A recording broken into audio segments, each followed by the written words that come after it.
morning to all in St. Vincent and the Grenadines, the Eastern Caribbean, and wherever coverage of this morning's proceedings is being viewed and heard from St. Vincent and the Grenadines. And we're here for day 3 of the official visit to St. Vincent and the Grenadines of the President of the Republic of Cuba to St. Vincent and the Grenadines. Colvin, good morning and welcome.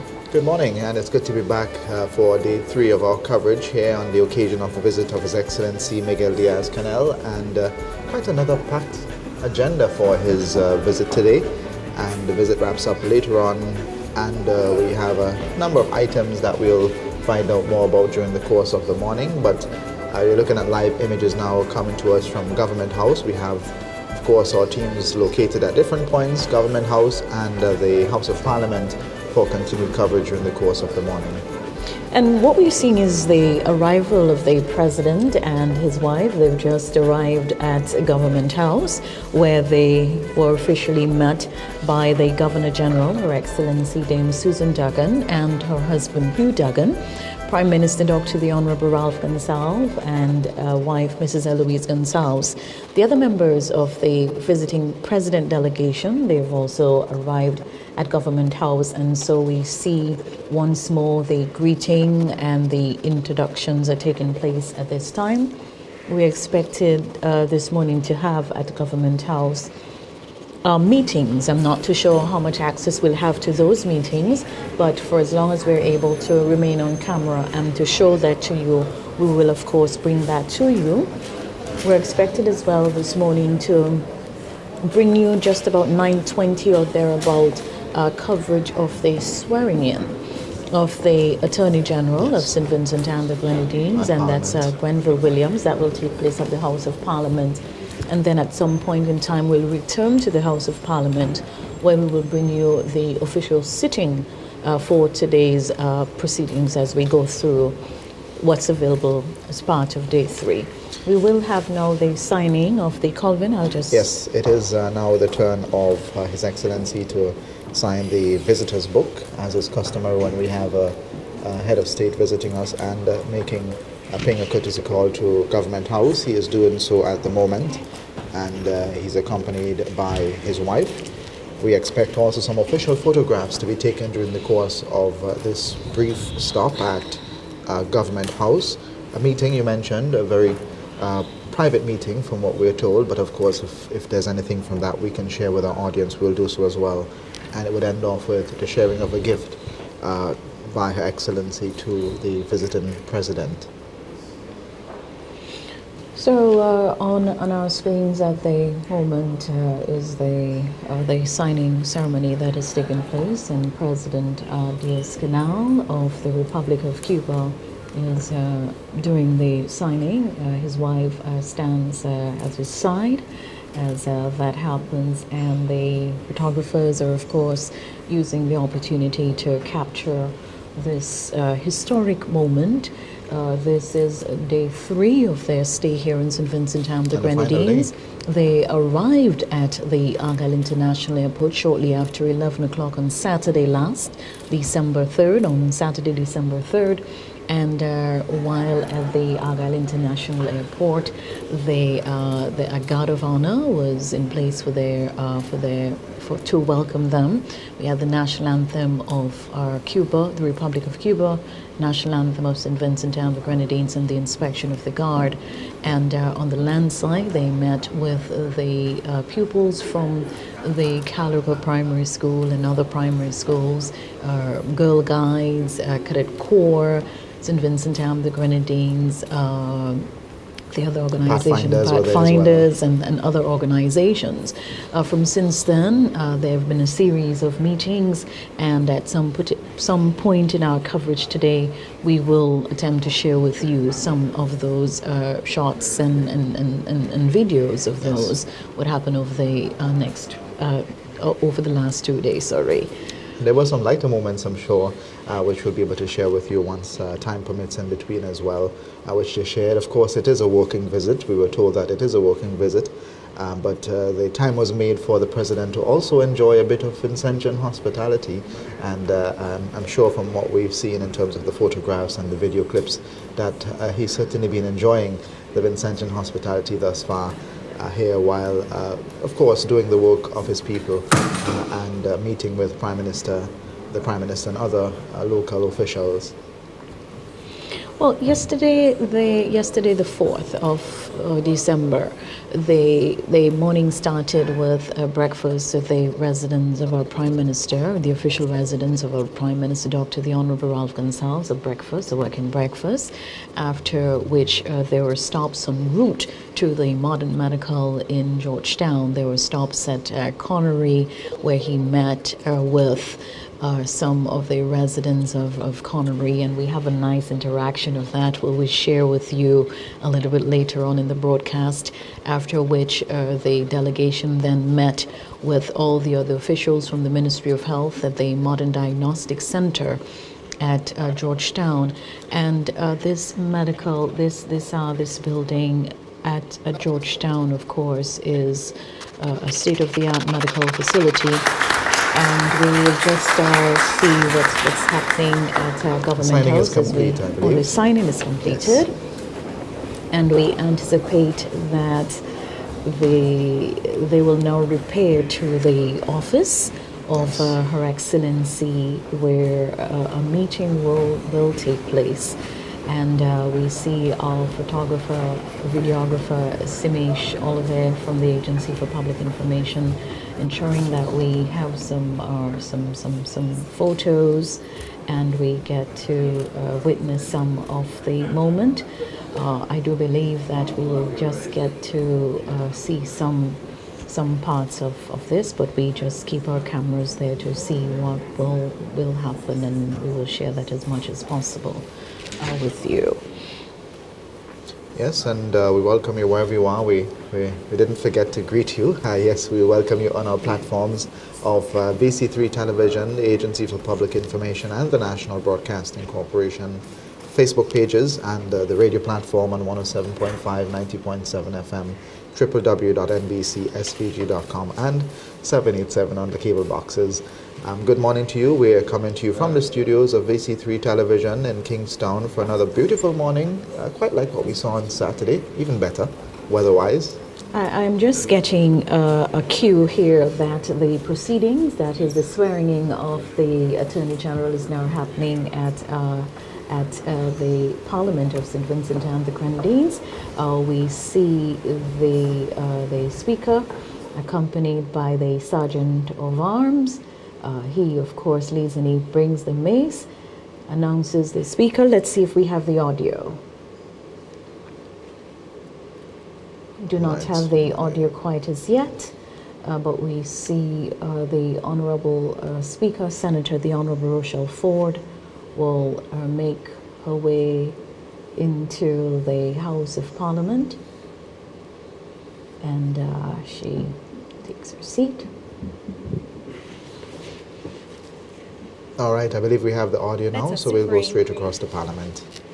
Almighty God, who in thy wisdom and goodness hast appointed the offices of rulers and parliaments for the welfare of society and the just government of men, we beseech thee to behold with thy abundant favor us thy servants, whom thou hast been pleased to call to the performance of important trusts in this land.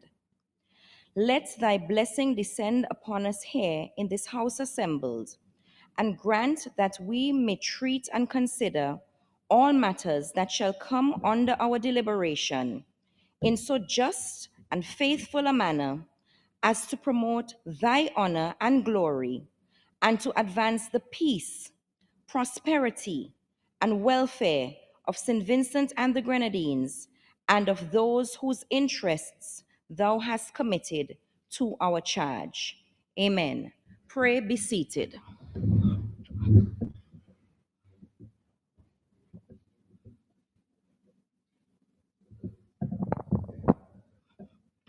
Declaration of qualification.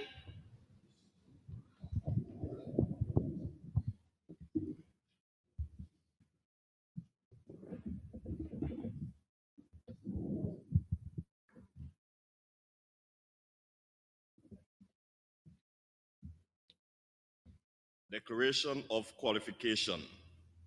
I, Grenville Williams, do solemnly declare that I am truly and bona fide qualified to be elected a member of the House of Assembly of St. Vincent and the Grenadines, according to the true intent and meaning of the Representation of the People Act and the rules and regulations made thereunder.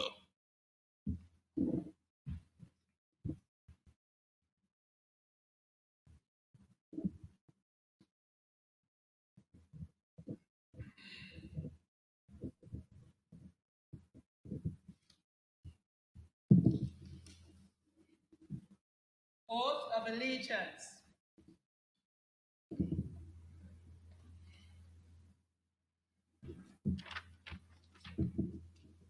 Oath of allegiance. I, Grenville T. Williams, do swear that I will be faithful and bear true allegiance to St. Vincent and the Grenadines, that I will uphold and defend the Constitution and the laws of St. Vincent and the Grenadines, and I will conscientiously and impartially discharge my responsibilities to the people of St. Vincent and the Grenadines. So help me God.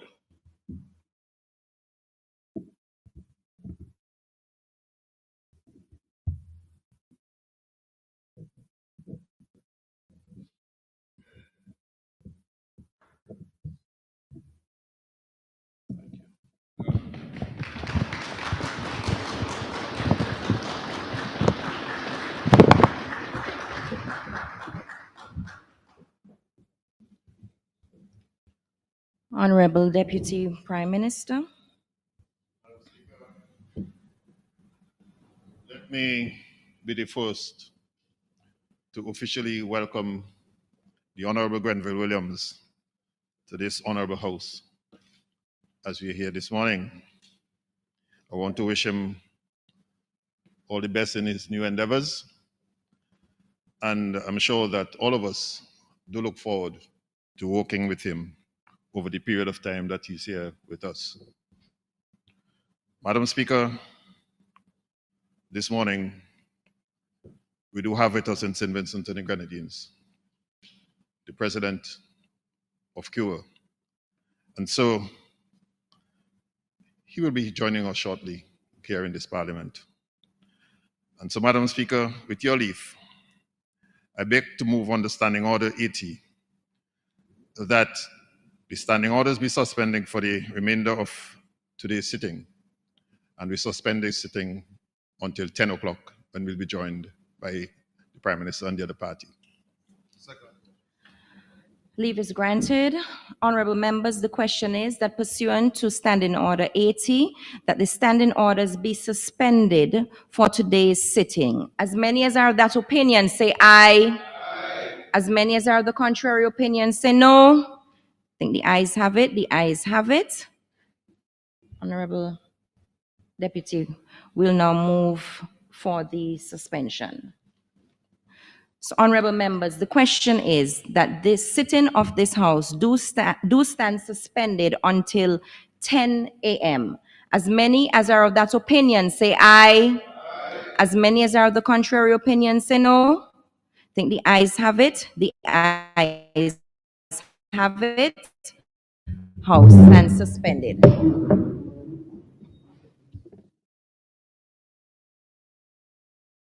Very much to our team at the House of Parliament in Kingstown. We wish to congratulate the Honourable Attorney General, the Honourable Grenville T. Williams, who is being officially sworn in, taking the oath of office in Parliament in Parliament this morning. And we just brought you coverage of that meeting. I recall at the last meeting of the House of Assembly, the Prime Minister did explain that he granted leave for the Attorney General to attend a special meeting which was being held of all the governor of all the attorney generals and in the region, and so he was unable to have the official swearing in at that time. So that has taken place this morning. Colvin, so we've just seen that, and at the same time we're back at Government House, where we see the officials. I believe the private meeting is in progress at this time. I believe that is taking place. The doors is closed. So, as suspected, a private meeting with Her Excellency, the Governor General of St. Vincent and the Grenadines, and His Excellency, the President of the Republic of Cuba, Miguel Diaz-Canel, that's taking place as we speak. And simultaneously, while we had that short session of Parliament for the swearing-in that was taking place, the Honourable Prime Minister is also engaged in that discussion, that private discussion that's taking place at the moment.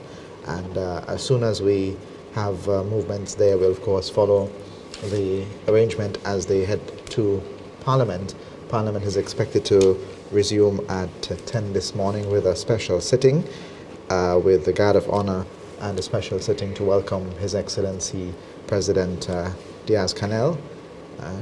Quite an interesting setup for these sort of events. You know, whenever we have a visiting head of state, we tend to have as well the presentation to Parliament. Along with that, we have the Honourable Prime Minister, who's expected to make a contribution at that special sitting, and the Honourable Leader of the Opposition, who will make a presentation at that sitting as well. And of course, we hear from the visiting head of state, in this case, President Diaz-Canel.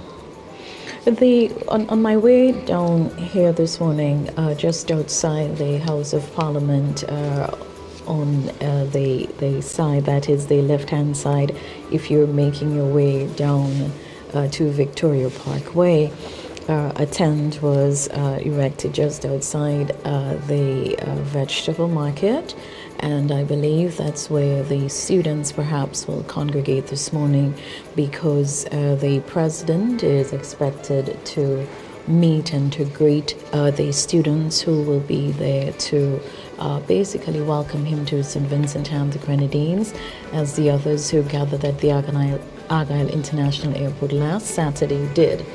And so we're expected to also bring you some nice interaction. And speaking of interactions, I know that we have in our vault today some interactions which took place at Connery yesterday. Yes. Speaking of interactions, and I'm not sure if our team is able to share with us some that video for persons who are viewing our broadcast at this time.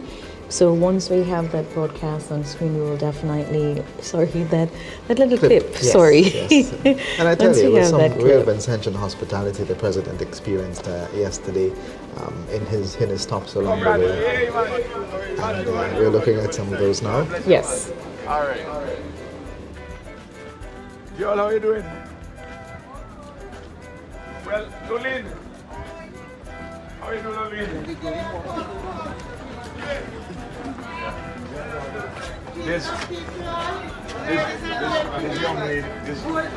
young lady, she is a very old woman. Yeah, I'm coming around. Yeah, you want to come. Oh, bless us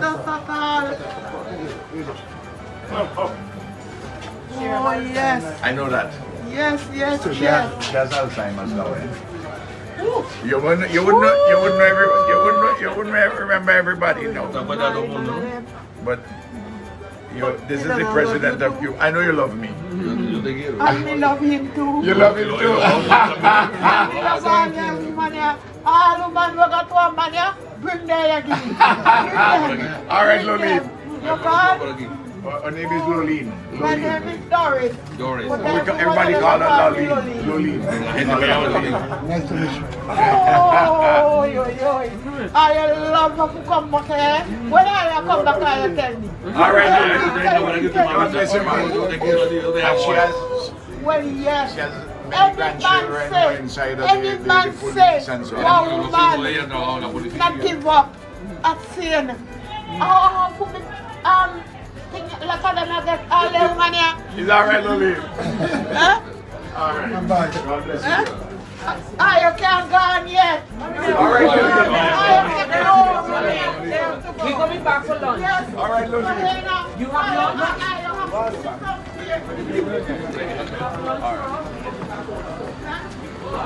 All the best. And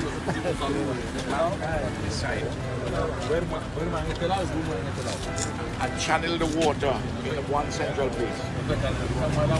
So we have bulldozers which channel the water on an ongoing basis. This water, when it rains in the mountains, and you don't know that it's raining there, all of a sudden, de repente, would wash away people and vehicles. y entonces los vehículos y las personas que tenían que se la llevan. This bridge, Se la llevaba antes, ¿no? but the ground is very deep. Way down on it. Para el edificio, para el puente este, es muy profundo, entonces. We built this in 2007. Soterrado, muy But all of it built up because of the Y esto, bueno, todo esto se acumuló. Ahora, el volcán es este que está aquí, el volcán es este. So, PM, the volcano's there over here? Over there? Is that the volcano? Talking about the clouds? No, it's straight ahead, straight ahead. Recto para allá. Yes. We have the platform. Where they have the platform. Donde está la meseta. And what we do, Está la meseta. we have a state. Yes, Is it clouded? yes. Está la meseta. We have a state-owned company Nosotros tenemos una empresa estatal which mines the sand and the stone que se dedica a recuperar la arena y las piedras for construction purposes. para la construcción. Aquí hay mucha arena, eso es arena. You have a lot of good sand here. That's good sand. So, go back down. Entonces, you also say very beautiful country. And those small trees over there, beautiful. Beautiful. The bridge that is on balance on the Cuba. Yes. Right. Seguimos. So we go down. We go to lunch at the hotel.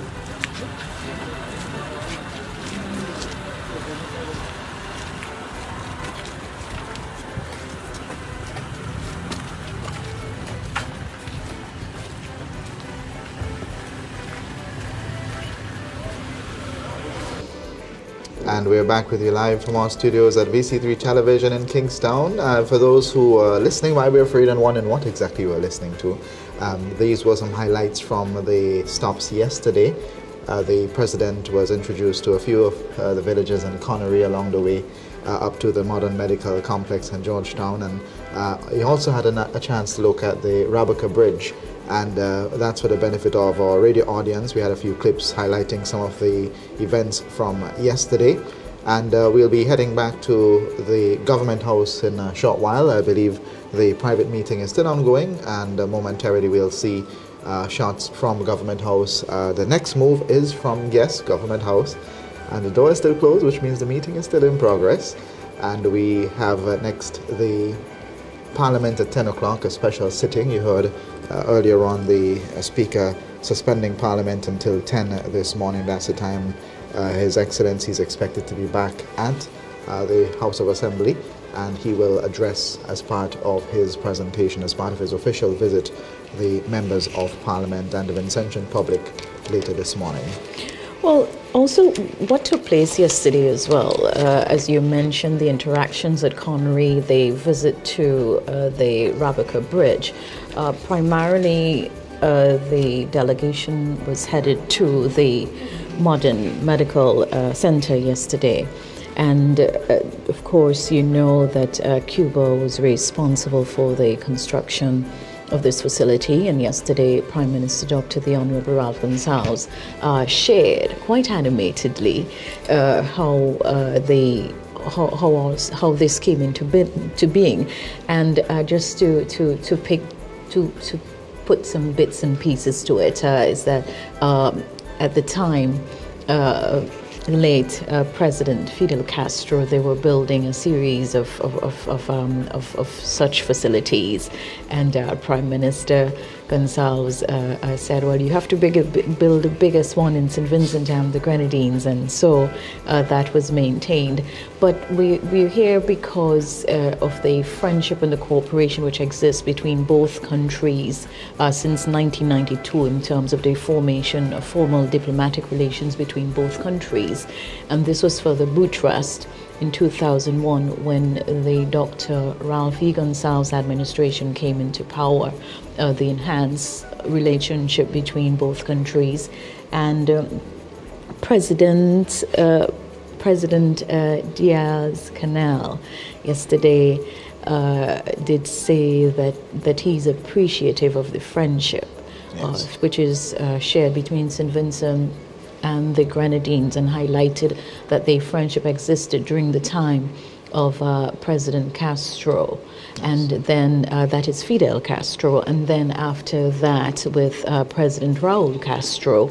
And he also enjoys now the benefit of that friendship over the years between St. Vincent and the Grenadines and the Republic of Cuba. Yes. And it is because of that friendship over the years and cooperation between both countries that he's here today to see how the Cubans who are living in St. Vincent have integrated within the Vincentian community, and to basically see the progress of things like the Modern Medical Center and all the other assistance they've provided to the Argyle International Airport and so forth.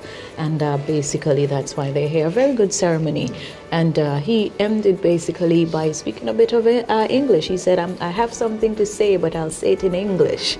And, basically saying thank you and in solidarity of the friendship that they share. And speaking of that friendship, well beyond the borders of St. Vincent and the Grenadines, that friendship has grown and expanded. Like St. Vincent and the Grenadines, Cuba is also a member of several organizations which bring together the region, Latin America and the Caribbean as a region. We think about the Bolivarian Alliance of the Peoples of Americas, ALBA, a grouping that both countries are part of, the Community of Latin American and Caribbean States, CELAC. Another grouping, the Association of Caribbean States, ACS, Alliance of Small Islands Developing States, the AOSIS, which we are both part of, and the Non-Aligned Movement, NAM, which is also an organization that both countries share a mutual interest in and continue to work together in building, Latin America and the Caribbean. Well, when the delegation leaves St. Vincent and the Grenadines today, they're expected to travel to Cuba, to Barbados, nearby Barbados, and this further cements what we've illustrated over the last 2 days. The relationship also with Cuba extends to that of CARICOM, a broad-based relationship. That relationship spans over 30 years in terms of CARICOM beginning in 1972. And with the establishment of the earliest diplomatic relations between Barbados, Jamaica, Guyana, and Trinidad and Tobago, some of the larger countries of CARICOM, if you're to put it that way. And since then, all the member states of CARICOM have established diplomatic relations and ties with Cuba. And this shows the importance of the cooperation and the culture and all those things which exist between the countries of the region. Just want to read here. A major area in which relations have manifested is Cuba's contribution to development of member states of CARICOM through the provision of scholarships to persons desirous of pursuing programs of study in the Republic. Since 1961, a total of 1,218 CARICOM students have studied at Cuban universities. Several member states have also benefited from medical services such as eye care and medical personnel ranging from nurses to specialized doctors and surgeons. Yes, and just to add to that, since 1997, Vincentians have been able to travel to Cuba visa-free as a bearer of a CARICOM passport, a Vincentian passport, and that has further added to the ease of travel and access to the Republic of Cuba. So if a Vincentian is willing to travel and want to visit Cuba for business, medical, other reasons, there's no need to having to go to an embassy to get, a visa sorted.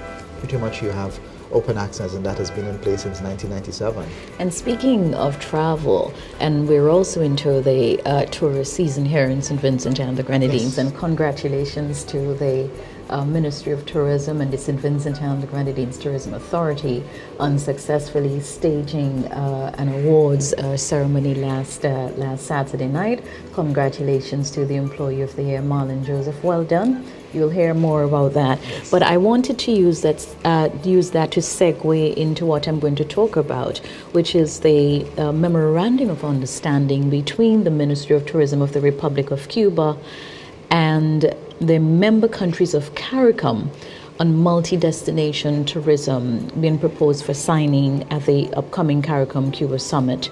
And that was held, when I say upcoming, that was actually done on December 8th, 2017 in Antigua and Barbuda. So in just a few days, in 3 days' times, today being the 5th, that the anniversary of that will be commemorated. The anniversary of that will be commemorated. We see preparations now being put in place at the Parliament in Kingstown. I believe soon we'll have some visuals from up in the air as well. Just had a signal from our technical person in the back there, and we're preparing at Parliament to receive His Excellency, and you see the dressing is taking place there now as preparations are being made. The saluting days is already in place, and momentarily we'll see a swift movement. As we've noted since Saturday, all of these events are very timed in a very meticulous way, so it's a swift movement from one engagement to the next, and I suspect there'll be no delay in moving from Government House to the House of Parliament in Kingstown for the special sitting. And of course, this segment, which is the Guard of Honor, will have the President being received in full honors this morning. We can go through, while we have the time, the areas of cooperation and the agreements between St. Vincent and the Grenadines and the Republic of Cuba. There exists the agreement between the Ministry of Foreign Affairs of the Republic of Cuba and the Ministry of Foreign Affairs of St. Vincent and the Grenadines on the establishment of the bilateral consultation and coordination signed on the 21st of February 1996. And I mentioned just a while ago about the visa-free travel to Cuba, which was signed on July of 1997.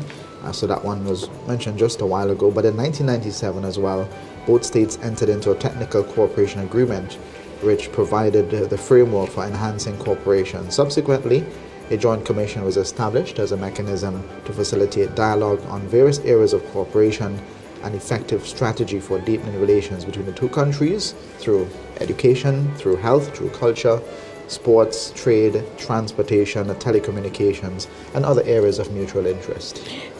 On Saturday, we mentioned some of Vincentians who received formal training in the area of sports, and there is an agreement on the bilateral sports cooperation between the government of St. Vincent and the Grenadines and the Republic of Cuba, and this was formalized on November 22nd of 2001.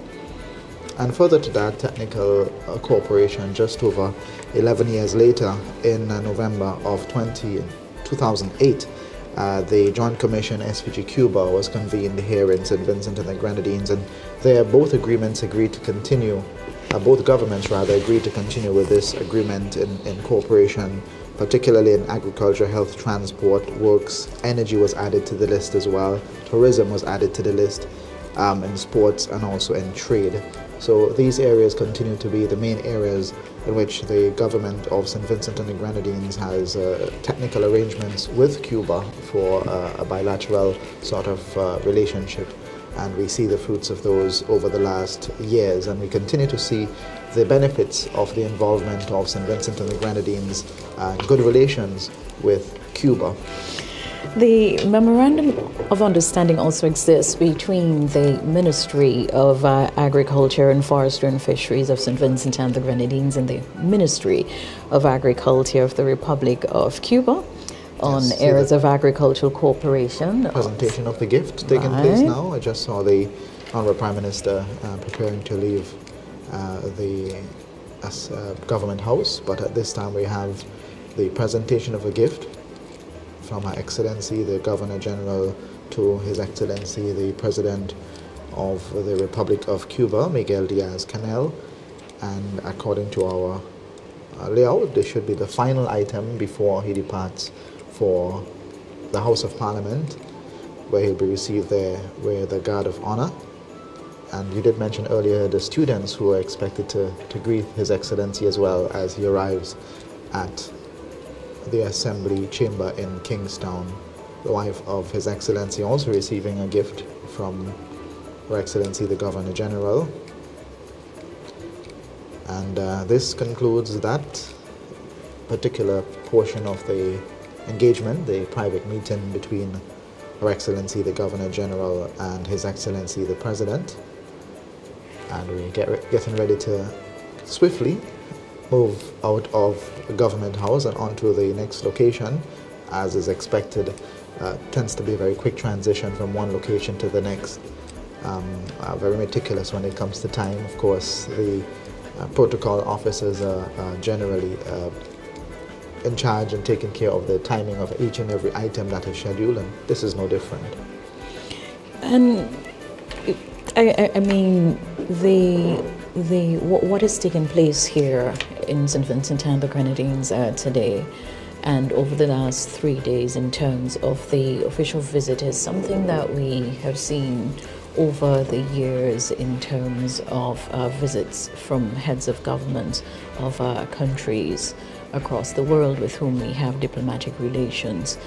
And I think the last such visit that we had was with India, and the President of India last visited. And before that we had the series, Royal but we're visits, just in terms of just putting that into context.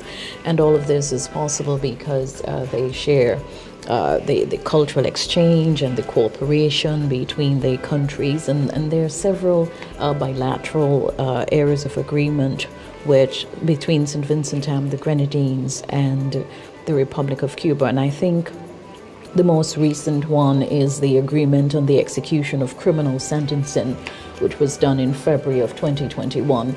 Our cameras continue to show you the formal introductions. The President is introducing the members of his delegation to Governor General, Her Excellency Dame Susan Duggan, and to husband Hugh Duggan, who also are in the photos that we're seeing from Government House this morning. And Prime Minister Dr. the Honorable Ralph Gonsalves, as you would appreciate, has already taken leave because he has to go to the House of Parliament, where he will, of course, receive His Excellency the President of the Republic of Cuba.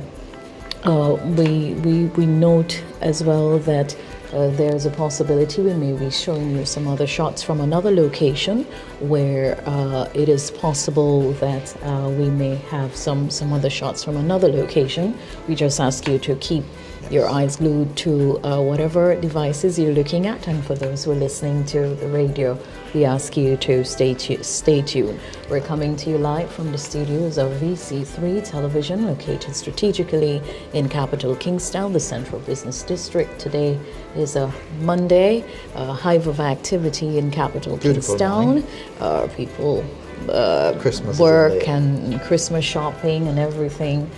And we see the President is making his way to his waiting vehicle, and you would notice, I think, that the President is... I believe there'll be a bit of a split, and because there's another engagement involving the wife of the President. We haven't seen that just yet. I'm not sure if that has happened just before the cameras arrived at that location, but that is the expectation, that they will segue to a separate activity while we have His Excellency the President moving to Parliament. To the Parliament, so we're expected to resume there shortly. And as we see the vehicles moving out of the yard of Government House and in the direction of House of Parliament, where the Honourable Prime Minister, members of Parliament await. We of course will bring you all the visuals from the locations out as possible. We see now a shot from the yard of Parliament, where the Speaker of the House and the Clerk of the House awaits the arrival of His Excellency. I suspect the Prime Minister may be there shortly. If Well, he the is. Prime There you Minister go. is actually He's there already. He is. The Prime Minister arriving at Parliament, where he speaks with the Speaker, the Honourable Senator Rochelle Ford, and the Clerk of the House, Nicole Herbert. The Commissioner of Police, Colin John, is also there as part of the welcoming party for the President of the Republic of Cuba when he arrives. We also recognize the presence of the Honorable Dr. Godwin Friday, President, that should be the leader of the opposition here in St. Vincent and the Grenadines. And I assume shortly Dr. Friday will join the others in the welcoming line. We're just getting some cues from our production team, so we wait to see what will happen. I'm not too sure if something else is happening that they're trying to relate to our attention, but we may shortly have some other shots for you from another location, so do bear with us as this Yes. broadcast. Yes, I believe you're being told that there's aerial aerial shots. We're following the movement of the official transportation of His Excellency the President. They're moving quite swiftly. Again, a swift movement from one point to the next, just beyond the walls here. They're approaching just outside of the studios of VC3 Television, as a matter of fact, at what we call Hospital Corner. That's what we call it locally. And we are moving quickly ahead to the next engagement by His Excellency, which is at the House of Assembly. And meanwhile, all the traffic comes to a standstill. So we ask persons who are on the roads that you give way. We did make that call on Saturday last. So the police officers, as you would appreciate, traffic officers will be strategically positioned at junctions to ensure that there's a smooth flow of traffic as the convoy now heads up just outside. I think that is the St. George's Cathedral. Cathedral, yes. Yes, and it makes its way now up to... And you can see the quick movement at the front of the... They're just in front of the gas station there. I'm trying to get my bearings. Yes. But if you look on the other side, you'll see that traffic continues to flow smoothly on the other side of Kingstown. Just a quick pause in the traffic to allow for His Excellency and his delegation to move to And they're there. Parliament. And they're there. We'll switch back to our feed on the ground shortly, and so you can see the movements as they arrive there. Here we go. Yes, we are. Smooth transition. We thank our team on the ground and those facilitating coverage via drone coverage as well. We thank you so much. The vehicle now makes its way into the yard of Parliament in St. Vincent and the Grenadines, and security officers, President Canal's security officers, ensuring that there is a smooth light from the vehicle as he comes now from lights from the vehicle and is making his way now to meet with the Speaker, the Honourable Rochelle Ford. We see our very own photographer, Samish Oliver, there ensuring that she captures this moment, and he meets as well with the leader of the opposition, the Honourable Godwin Friday, having met just a short while ago with Prime Minister the Honourable Ralph Gonsalves. And the President will now take to the salute and days according to the arrangement, and the Guard of Honour will now be front and center in this part of the program, this part of the ceremony. See if we have some audio.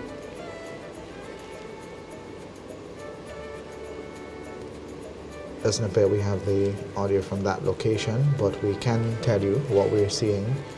The salute being received by His Excellency President Miguel Diaz-Canel on his occasion to the visit to the Parliament of St. Vincent and the Grenadines in capital city Kingstown. Shortly we'll see him moving into the chamber, and he will also address the gathering inside of the chamber this morning. But for the moment, the official part of this ceremony will have the anthem, I believe, taking place any moment now. I'm hoping that we'll be able to get the audio there at some point. But if not, we will continue to let you know what's happening on the ground at Parliament. This by no means will be, it's not expected to be a very lengthy sitting. No. And we will hear this morning, as per our notes here, we expected to have the welcome remarks by the Honourable Speaker of the House of Assembly. That should be about 9:20 or thereabout, and at 9:22 the Honourable Prime Minister is expected to deliver his speech. He will be followed by the Honourable Leader of the Opposition. Let's take in the anthem of St. Vincent and the Grenadines.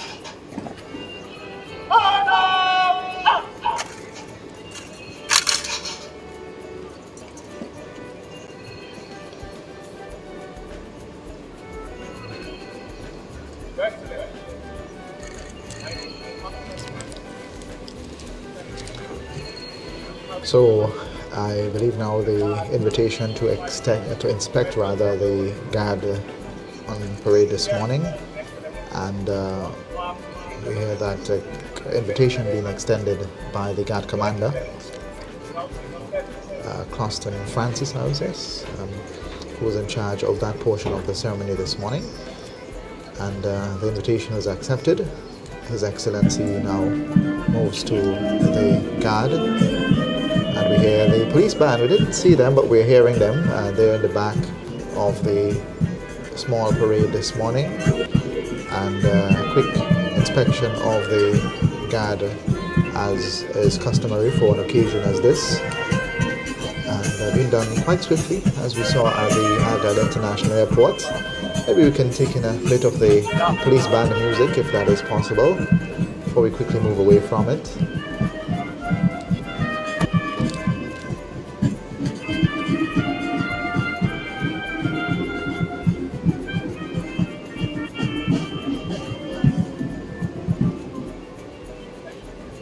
Very shortened rendition of the very popular song that we've heard quite a few times over the last couple of days.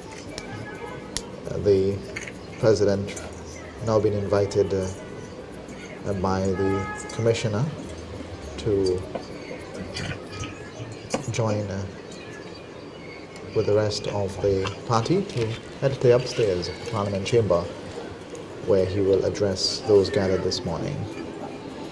And as I mentioned earlier on, we expected to hear speeches from the Speaker of the House of Assembly, the Honourable Rochelle Ford, the Honourable Prime Minister, the Honourable Leader of the Opposition, His Excellency the President, and then today's sitting will be, the House will then adjourn, sine die, and then the introductions will be made to the members of Parliament by the Prime Minister.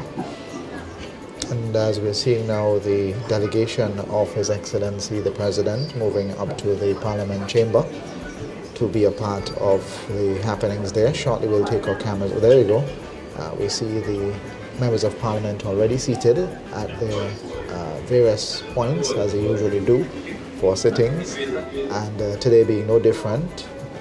See the Honourable Frederick Stevenson, the Honourable Sabota Caesar, the Honourable Montgomery Daniel, and newly appointed newly appointed Attorney General of St. Vincent and the Grenadines, Granville T. Williams. As we look at the door of the chamber, we see that there are a few members of the delegation who just arrived upstairs and will take their place. Of course, very limited seating in the assembly chamber.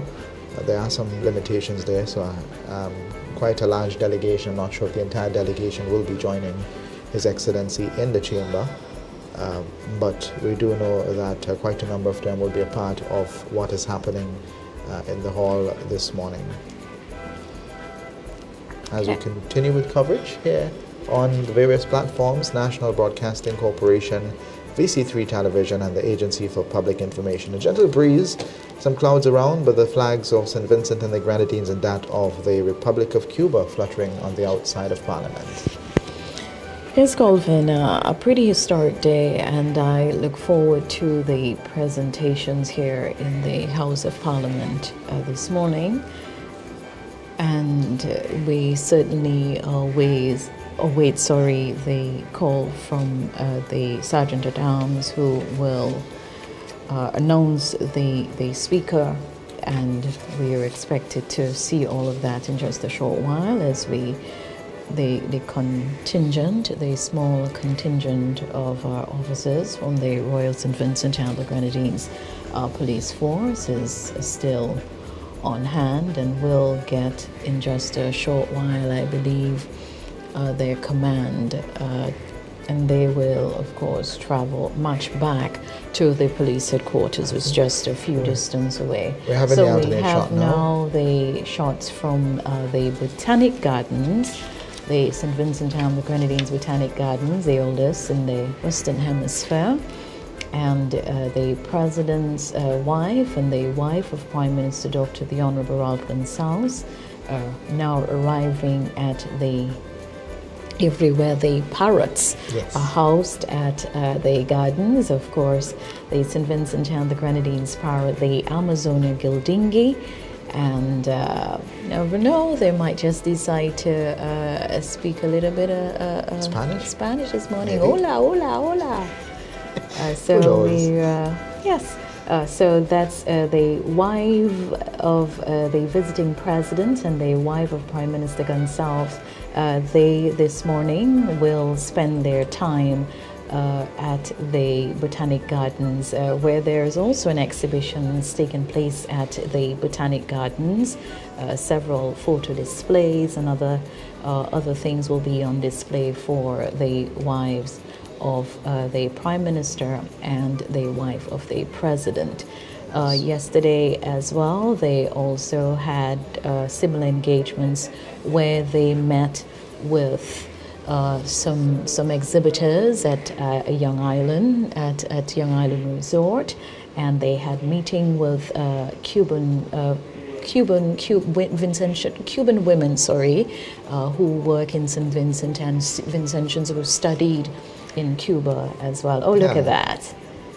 The opportunity to interact with the Amazonia gildingi. That's what you that think you can do that? Interaction.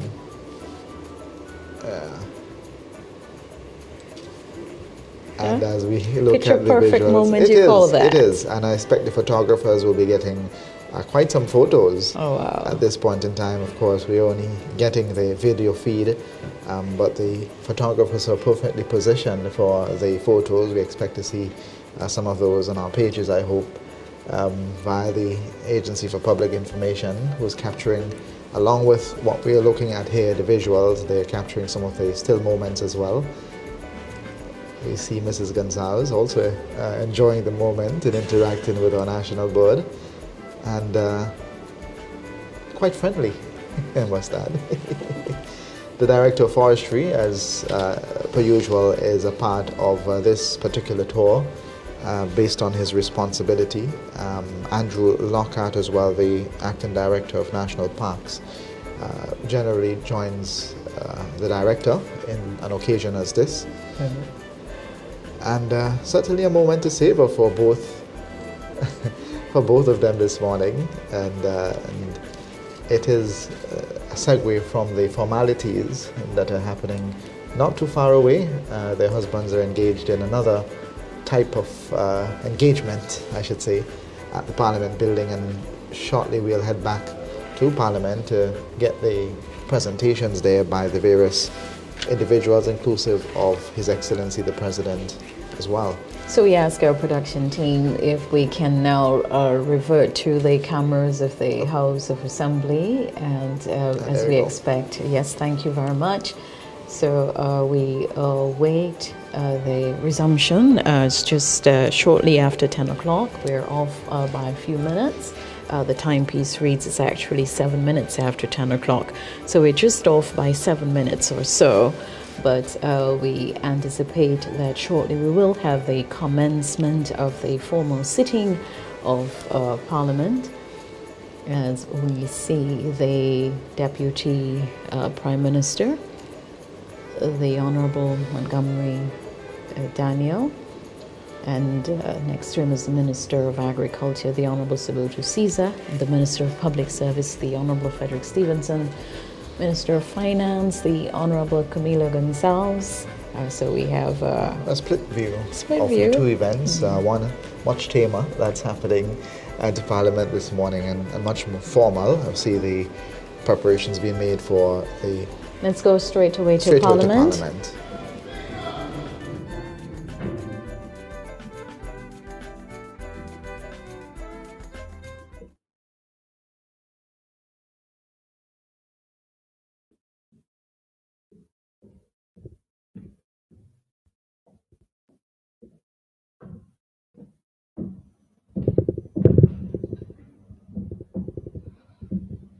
Pray be seated.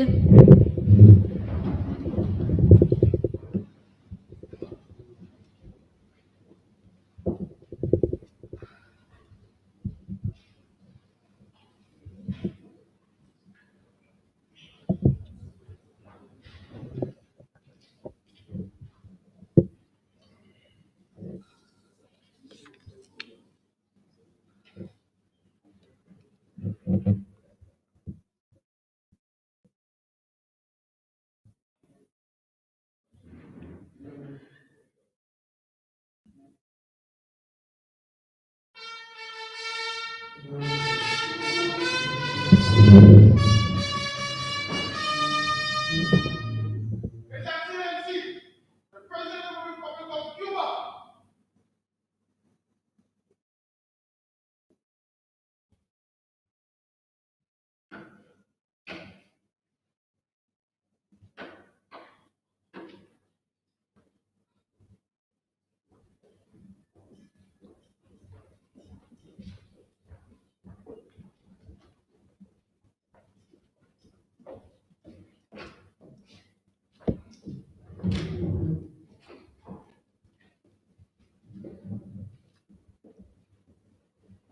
Pray be seated.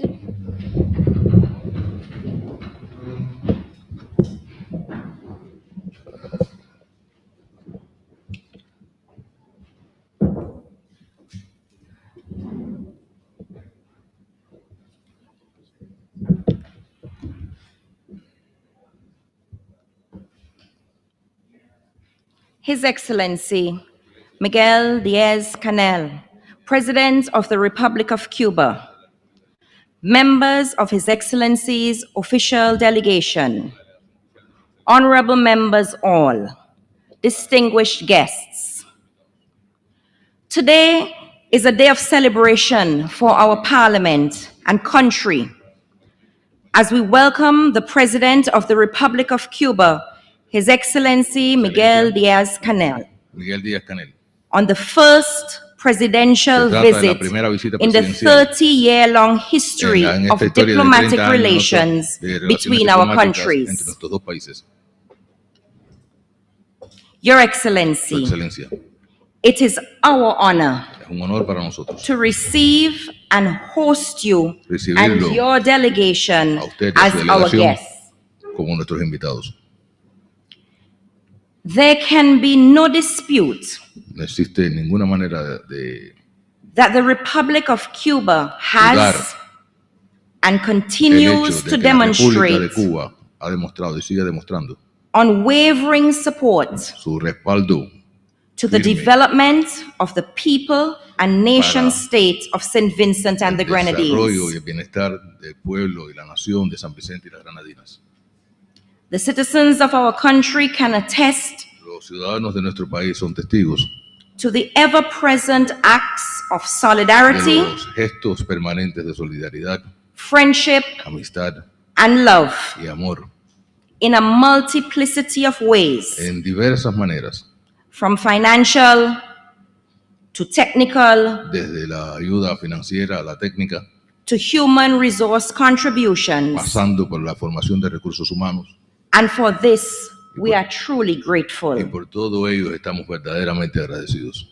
Your Su Excellency, Excelencia, it is my honor, es un honor para mí, on behalf of all members of the House of Assembly, de todos los miembros de esta Cámara, along with the ancillary staff, conjuntamente con el personal auxiliar, to welcome you and your Amén. entire la delegation bienvenida a usted y a toda su delegación to our multi-island state, a nuestro estado que está compuesto por muchas islas and in particular today, y especialmente en el día de hoy to our Parliament. quiero darle la bienvenida a nuestro Parlamento. Honorable Prime Minister, Honorable Primer Ministro,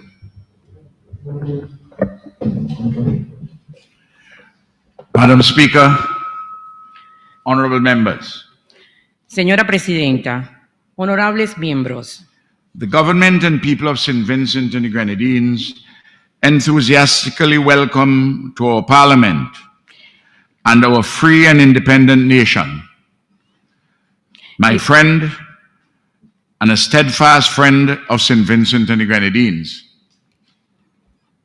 el gobierno y el pueblo de San Vicente y las Granadinas de forma efusiva le da la bienvenida a nuestro Parlamento, a nuestra nación libre e independiente, a usted, mi amigo, y al fiel amigo de San Vicente y las Granadinas, His Excellency, Su Excelencia el señor Miguel Diaz-Canel, the esteemed President of the Republic of Cuba, his dear wife, and his distinguished delegation. estimado presidente de la República de Cuba, a su querida esposa y a su distinguida delegación.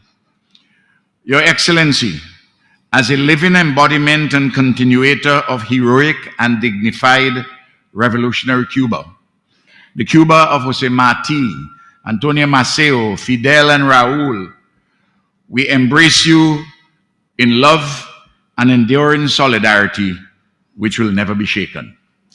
Su Excelencia, como ejemplo vivo y continuador del proceso heroico y revolucionario en Cuba, la Cuba de José Martí, de Antonio Maceo, de Fidel y de Raúl, les extiendo un abrazo de amor y de solidaridad inquebrantable. You are the first Cuban president to visit us. It is an occasion of enormous political, diplomatic, and practical significance. Es usted el primer presidente cubano que nos visita, por lo que esta visita es una ocasión de enorme significado político, diplomático y desde el punto de vista práctico. You, my dear friend Miguel, are in the land of the indomitable Joseph Chatoyer, our heroic and iconic exemplar of the anti-colonial struggle of our people in our ever resolute quest to defend our sovereignty, independence, and right to self-determination in the interest of our people's humanization and their further ennoblement.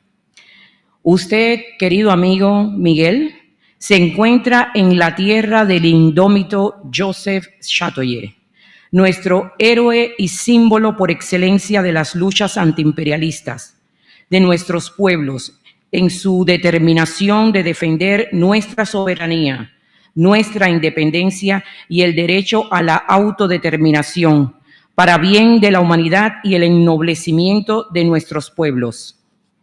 This small country, St. Vincent and the Grenadines, a magnificent component of our Caribbean civilization, stands askance against those who seek to enthrone imperialism, hegemony, and an anti-people backwardness. Este pequeño país, San Vicente y las Granadinas, que forma parte de una magnífica civilización caribeña, se levanta firme en contra de aquellos que apoyan posiciones retrógradas, imperialistas, hemogénicas y antinacionales. Undoubtedly, your visit to us will strengthen, indeed fortify immeasurably, the already excellent relations which exist between our two countries. These bonds of friendship are grounded in high principle, mutual respect, multilateralism, the fundamental tenets of the Charter of the United Nations, our Caribbeanness, and our strivings for peace, justice, security, and prosperity for all. Sin duda, su visita fortalecerá y fortificará aún más las ya excelentes relaciones que existen entre nuestros países. Estos lazos de amistad están cementados en los grandes principios de respeto mutuo, relaciones multilaterales, basadas en los principios además fundamentales de la Carta de las Naciones Unidas, nuestra identidad caribeña, nuestros esfuerzos por soluciones pacíficas, justas, de seguridad y prosperidad para todos. Differences in our political and economic systems have never hampered us in the building of our ties that bind. Las diferencias entre nuestros sistemas políticos y sistemas económicos nunca han entorpecido el crecimiento de los lazos que nos unen. Earlier this year, on May the 26th, Cuba and St. Vincent and the Grenadines celebrated 30 years of diplomatic relations between our two countries. Tomorrow in Barbados, at the 8th Cuba-CARICOM Summit, we mark the 50th anniversary of the establishment of diplomatic relations between Cuba and 4 independent English-speaking Caribbean countries at that time: Barbados, Guyana, Jamaica, and Trinidad and Tobago. El 26 de mayo de este año, Cuba y San Vicente y las Granadinas celebraron 30 años del inicio de las relaciones diplomáticas entre estos dos países. Mañana en Barbados y el 8 de diciembre durante la cumbre Cuba-CARICOM se celebrará el 50 aniversario del establecimiento de las relaciones diplomáticas entre Cuba y 4 estados independientes del Caribe anglófono, en aquel entonces Barbados, Guyana, Jamaica y Trinidad y Tobago. But long before the establishment of diplomatic relations between Cuba and St. Vincent and the Grenadines in 1992, commendably under the administration of Sir James Mitchell. Indeed, as long ago since the late 19th and into the early 20th century, there were people-to-people connections between our two countries.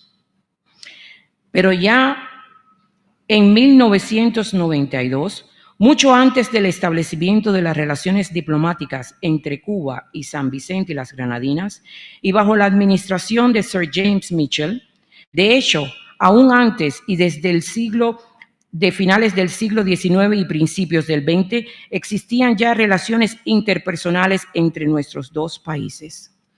Significant migration of Vincentian workers to Cuba, particularly for the sugar industry, occurred. The father of the celebrated Cuban heavyweight boxer, Teofilo Stevenson, was such a migrant who hailed from Bayaboo. Many children, grandchildren, and great-grandchildren born in Cuba of Vincentian migrants have now chosen to come to St. Vincent and the Grenadines to live and work. But they have not abandoned their commitment to Cuba and its revolution. Ya había tenido lugar una significativa emigración de trabajadores vicentinos hacia Cuba para trabajar fundamentalmente en la industria azucarera. El padre del célebre boxeador cubano de pesos completos, Teófilo Stevenson, fue uno de esos inmigrantes nativos del pueblo de Bayaboo. Muchos de los hijos, nietos y bisnietos de inmigrantes vicentinos en Cuba han decidido ahora venir a San Vicente y las Granadinas a vivir y a trabajar, sin abandonar su compromiso con Cuba y su revolución. So too the spouses of Vincentians who went to Cuba from the late 1970s onwards are living and working in St. Vincent and the Grenadines with their respective husbands or wives. A people-to-people linkage has evolved markedly and beautifully. Asimismo, los cónyuges de vicentinos que en un momento fueron a estudiar a Cuba desde los finales de los 70 en adelante, ahora viven y trabajan aquí con sus respectivos esposos y esposas. Esto indica un desarrollo de las relaciones interpersonales de una manera hermosa. From the 1980s onwards, anti-Cuban sentiment in the Caribbean was hugely manufactured, propagated, and encouraged by imperialism and its regional allies, particularly after the Bay of Pigs invasion by mercenaries and assorted anti-revolutionary Cubans in Miami, backed by the United States of America, and after Fidel's declaration in April 1961 of the socialist character of the Cuban Revolution. A partir de los 60 comenzó una gran campaña anticubana en la región, manufacturada y propagada por el imperialismo y apoyada además y alentada por sus aliados en el Caribe, en especial después de la invasión que tuvo lugar en la Bahía de Cochinos por mercenarios y agentes cubanos antirrevolucionarios en Miami, alentados por los Estados Unidos de América, y también después de la declaración del Estado Socialista de la Revolución Cubana por Fidel en abril de 1961. Independent and revolutionary Cuba was thus drawn into the vortex of the bipolar Cold War.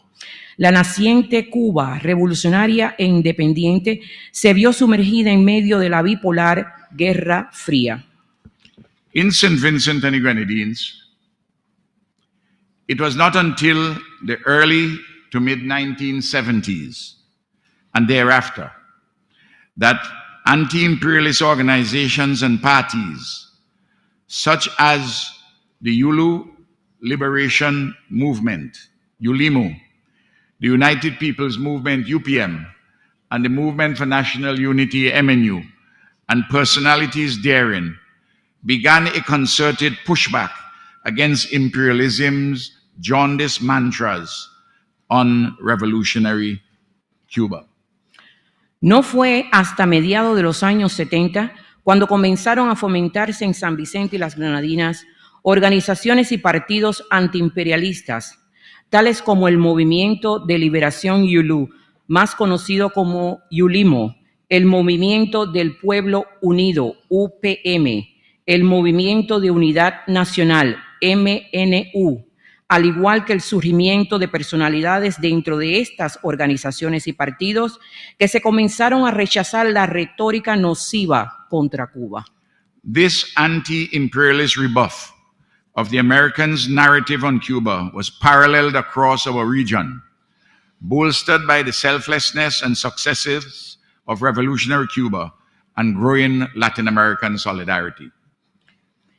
Este rechazo antiimperialista a la narrativa norteamericana sobre Cuba se expandió por toda nuestra región, alentado por el ejemplo de entrega desinteresada y por los éxitos de la Cuba revolucionaria y por el crecimiento de una solidaridad latinoamericana.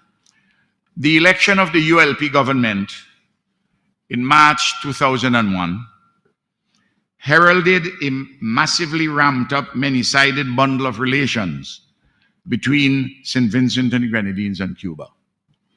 In September 2001, I led a governmental, business, and cultural delegation to Cuba within a week or so of the terrorist attack on the United States of America on September 11, 2001. Con la elección al gobierno del partido ULP en marzo del 2001, se anuncian una serie de acuerdos multilaterales entre San Vicente y las Grenadinas y Cuba. En septiembre del 2001, yo personalmente encabecé una delegación gubernamental, cultural y de negocios a Cuba, una semana más o menos después del ataque terrorista a los Estados Unidos el 11 de septiembre de 2001. The perennial critics at home, in orchestration with imperialism abroad, questioned the timing of our visit to Cuba, so close to the terrorist attack on the Twin Towers in New York City. They posed the absurd and irrelevant query, what would America say? This nonsensical, pro-imperialist question ignored the fact that Fidel himself had promptly condemned this act of terrorism. Aquellos que constantemente nos criticaban aquí en casa, alentados además por los imperialistas extranjeros, cuestionaron nuestra visita a Cuba justo después del ataque terrorista a las Torres Gemelas en Nueva York. Nos hacían esta pregunta absurda e irrelevante. ¿Qué dirán de nosotros los Estados Unidos? Esta pregunta proimperialista y sin sentido común ignoraba el hecho de que Fidel condenó de inmediato este ataque terrorista. Between then and now, our relations with Cuba have grown by leaps and bounds. Among the centerpieces of these enhanced relations of immense practical benefit to St. Vincent and the Grenadines include, first, the establishment of embassies in both our countries with resident ambassadors. Desde aquel entonces y hasta el presente, nuestras relaciones han crecido a pasos agigantados. Incluyo aquí ejemplos sobresalientes que realzan estas relaciones de inmenso beneficio para San Vicente y las Grenadinas. En primer lugar, el establecimiento de embajadas en ambos países con embajadores residentes. Secondly, extensive collaboration in the fields of education, health, agriculture, energy, sports, and culture. La extensiva colaboración en los campos de la educación, la salud, la agricultura, la construcción, el deporte y la cultura. Notably in health, Cuban doctors and nurses and other health professionals have become embedded in the delivery of health in St. Vincent and the Grenadines. Cuban professionals designed, assisted in the construction, and currently in substantial staffing of the modern medical and diagnostic center in Georgetown. Se destaca especialmente la colaboración médica con médicos, enfermeros cubanos, así como otros profesionales de la salud, quienes ya son parte entrañable del sistema de salud de San Vicente y las Grenadinas. Fueron profesionales cubanos quienes diseñaron y apoyaron la construcción del Centro Moderno de Diagnóstico Médico de Georgetown. And the Vision Now program saw thousands of Vincentians of all walks of life being transported to Cuba for eye care, including corrective surgeries, all at no cost to our people. Truly, this has been and is Christianity in action.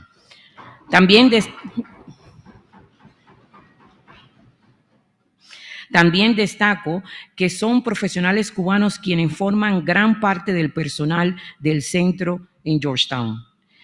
También se destaca el programa Visión Ahora, el cual se conoce en Cuba y Venezuela como Operación Milagro.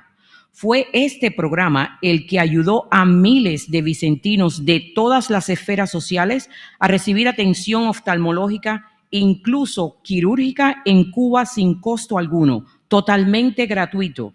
Esto fue, y en verdad es, un ejemplo de cristianismo en acción.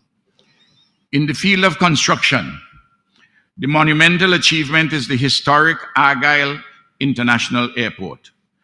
Undoubtedly, Without the support of Cuba and Venezuela, it would have been impossible to proceed. Considerable assistance from Trinidad and Tobago and Taiwan, among other countries, was also vital to this venture. En el campo de la construcción se destaca el tremendísimo logro histórico de la construcción del Aeropuerto Internacional de Argyle, AIA. Sin que nos quede duda alguna, digo que sin el apoyo de Cuba y Venezuela, esto no se hubiese logrado. También fue vital la ayuda considerable recibida de Trinidad y Tobago y de Taiwán, entre otros países. In gratitude, large photographs of Fidel, Hugo Chavez, and Patrick Manning adorn a prominent internal wall at the airport. So too a plaque in appreciation of Taiwan's contribution. Como expresión de agradecimiento, se colocaron en una pared interior del aeropuerto fotografías de gran tamaño enmarcadas de Fidel, Hugo Chávez y Patrick Manning, así como una placa expresando nuestra gratitud a Taiwán por su contribución. Regionally in the Caribbean and Latin America, Cuba, St. Vincent and the Grenadines, and like-minded countries have worked assiduously to deepen regional integration and to strengthen the functioning of the Association of Caribbean States, to establish the ALBA, and to fashion a broad-based political umbrella known as the Community of States of Latin America and the Caribbean, outside of the clutches of North America in the Hemispheric Organization of American States. Regionalmente en el Caribe y en Latinoamérica, Cuba y San Vicente y las Granadinas continúan trabajando asiduamente en el avance de la integración regional y en el fortalecimiento del trabajo en la Asociación de Estados del Caribe, AEC, y en el establecimiento del ALBA, la Alternativa Bolivariana para Nuestra América, en la creación de una organización abarcadora de base amplia llamada la Comunidad de Estados Latinoamericanos y Caribeños, CELAC, una organización que esté afuera de las garras de Norteamérica y de la Hemisférica Organización de Estados Americanos, OEA. Globally, Cuba and St. Vincent and the Grenadines are on the same page in the defense of the Charter of the United Nations and in the vanguard of advocating reform of the United Nations Security Council. We work closely with one another at the United Nations and its agencies, in the non-aligned movement, in GRULAC, and in the G77. Desde el punto de vista global, Cuba y San Vicente y las Granadinas tienen la misma posición en defensa de la Carta de las Naciones Unidas y está a la vanguardia abogando por reformas en el Consejo de Seguridad de las Naciones Unidas. Ambos países han estado trabajando estrechamente en esta organización y sus agencias, tales como el Movimiento de Países No Alineados, el Grupo Latinoamericano y Caribeño, GRULAC, el Grupo de los 77. We are at one too on the existential issues of climate change and global justice for all, including reparations for native genocide and the enslavement of African bodies in our America and elsewhere. Somos una misma voz en lo referente a los problemas del cambio climático, la justicia global para todos, incluso el tema de indemnización a causa del genocidio de las poblaciones autóctonas y de la esclavitud de los africanos en nuestra América y en otras partes del mundo. St. Vincent and the Grenadines unequivocally rejects and condemns the persistent efforts of the United States of America to interfere and intervene in the internal affairs of Cuba. San Vicente y las Granadinas rechaza y condena de forma inequívoca el continuo esfuerzo de los Estados Unidos de América a interferir e intervenir en los asuntos internos de Cuba. St. Vincent and the Grenadines stands with the overwhelming majority of the member states of the United Nations, including traditional friends of the USA, in the denunciation of the criminal economic embargo, the illegal unilateral sanctions against Cuba, and the absurd declaration of Cuba as a state sponsor of terrorism. San Vicente y las Granadinas se une a la inmensa mayoría de los Estados miembros de las Naciones Unidas, que incluye a países tradicionalmente amigos de los Estados Unidos, en el rechazo al embargo económico y criminal y en contra de las sanciones ilegales y unilaterales en contra de Cuba y en contra de la declaración absurda de Cuba como Estado promotor del terrorismo. Indeed, Cuba has been a victim of terrorism sponsored by agencies of the United States government, as for example, the blowing up of the Cuban aircraft off the coast of Barbados in October 1976, and the hundreds of assassination attempts against the Cuban leaders, especially Fidel. En verdad, es Cuba quien ha sido víctima del terrorismo, apoyado por agencias del gobierno de los Estados Unidos, como fue el caso de la explosión del avión de Cubana de Aviación en las costas de Barbados en octubre de 1976, y de los cientos de intentos de asesinato a líderes cubanos, especialmente a Fidel Castro. St. Vincent and the Grenadines considers it unacceptable in international law and immoral for the United States of America to label the Cuban internationalist brigades of doctors, nurses, engineers, and other professionals to be victims of human trafficking. In this absurd way, the USA unwittingly devalues the genuine fight against human trafficking globally. San Vicente y las Granadinas considera inmoral e inaceptable en las Cortes de Justicia Internacionales el hecho de que los Estados Unidos de América acuse a los miembros de las brigadas internacionalistas de colaboradores médicos, enfermeros, ingenieros y de otras profesiones de ser víctimas de tráfico humano. De esta manera, los Estados Unidos de Norteamérica involuntariamente devalúan la lucha verdadera en contra del tráfico humano a nivel global.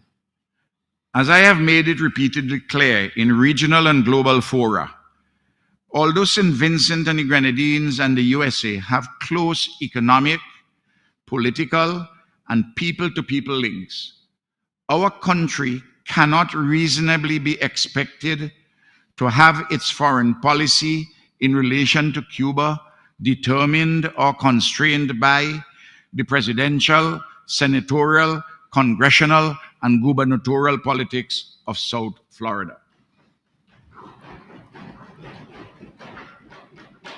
En repetidas ocasiones me he expresado muy claramente en foros regionales e internacionales que a pesar de que San Vicente y las Granadinas y los Estados Unidos de Norteamérica disfrutan de estrechas relaciones económicas, políticas y entre los dos pueblos, nuestro país no puede ser sujeto a la política presidencial, senatorial, congregacional y gubernamental del sur de la Florida para determinar su política exterior en relación con Cuba. It is high time that the USA effect an appropriate rapprochement with Cuba on the basis of mutual respect and dignity as befitting the peoples and governments of two great countries, Cuba and the United States of America. Such an eventuality would greatly please St. Vincent and the Grenadines. After all, we are friends of all, and we strive for a better world. Es tiempo ya de que los Estados Unidos de Norteamérica fomente un acercamiento apropiado con Cuba, basado en el respeto mutuo y la dignidad que beneficie a los pueblos y gobiernos de estos dos grandes países, Cuba y los Estados Unidos. Esta eventualidad sería de gran placer para San Vicente y las Granadinas. Después de todo, nosotros somos amigos de todos y luchamos por un mundo mejor. The foregoing issues and considerations have helped to shape the discussions which the President of Cuba and I and our respective delegations have had over the past 2 days. St. Vincent and the Grenadines reaffirms its commitment to fortifying further Cuba, St. Vincent and the Grenadines relations in every material particular.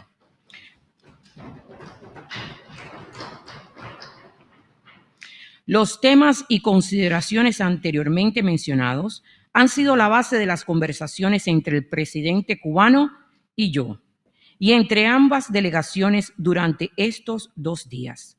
San Vicente y las Granadinas ratifica su compromiso de continuar fortaleciendo aún más las relaciones entre Cuba y San Vicente y las Granadinas en todas las esferas.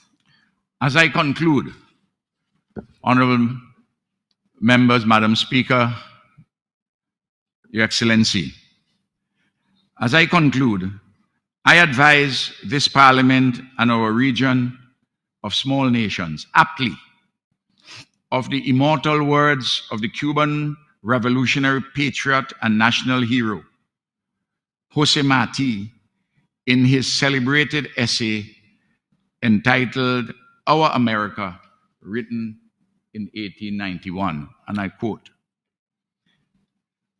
"The prideful villager thinks his hometown contains the whole of the world.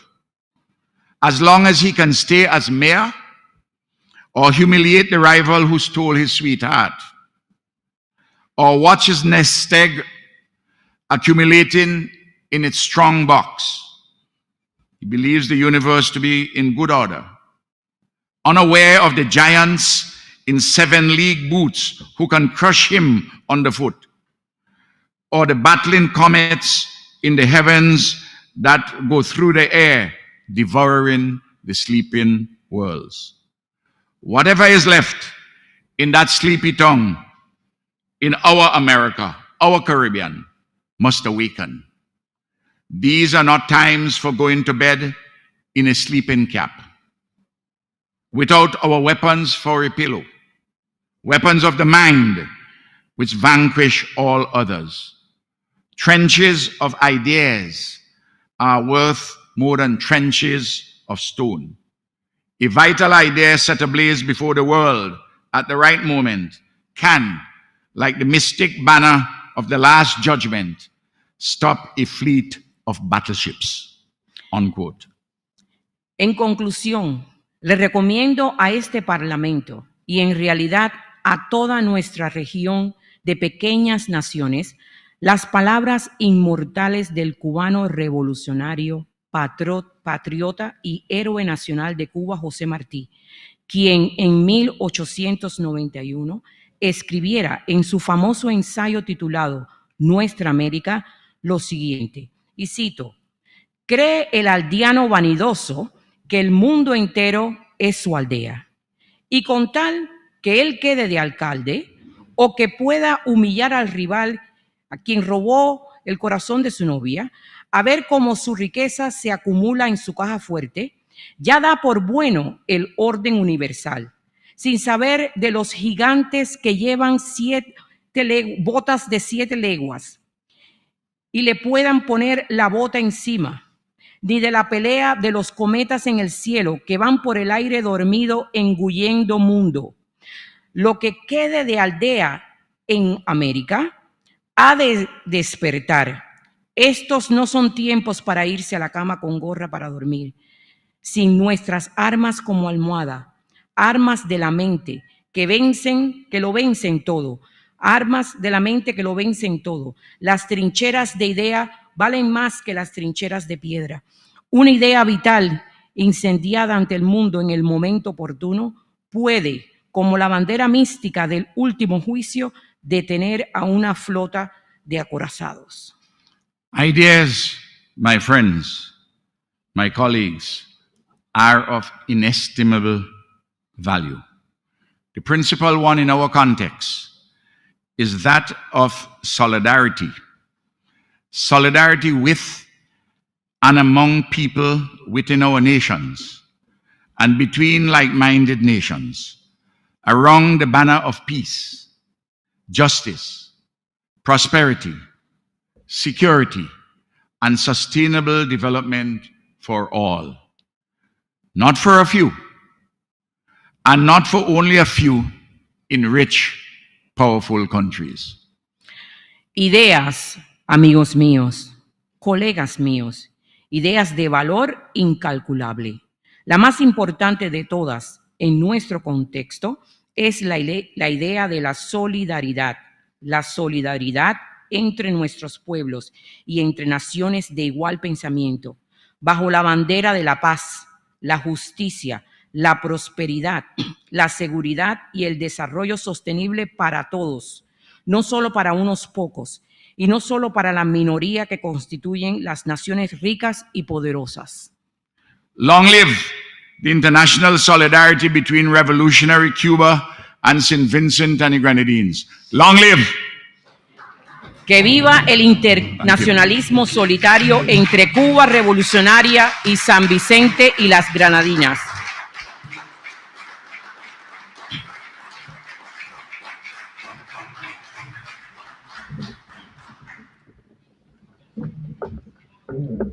Honorable Leader of the Opposition. Representante de la oposición. Thank you very much. Madam Speaker, Señora Presidenta, we are honored to welcome His Excellency Miguel Diaz-Canel, President of the Republic of Cuba, and his delegation to our Parliament and to our country. nos honra darle la bienvenida a Su Excelencia, el señor Miguel Diaz-Canel, Presidente de la República de Cuba, así como a su delegación, a nuestro Parlamento y a nuestro país. Mr. President, I extend greetings and open arms of friendship to you and your delegation, and indeed to the entire Cuban people. Señor Presidente, me complace saludarlo y extenderle mi amistad sincera a usted, a los miembros de su delegación y al pueblo de Cuba en general. You have been here already for 2 days, and I trust that in that time you have met many of our people, you have seen much of our beautiful country, and have been enjoying our Vincentian hospitality.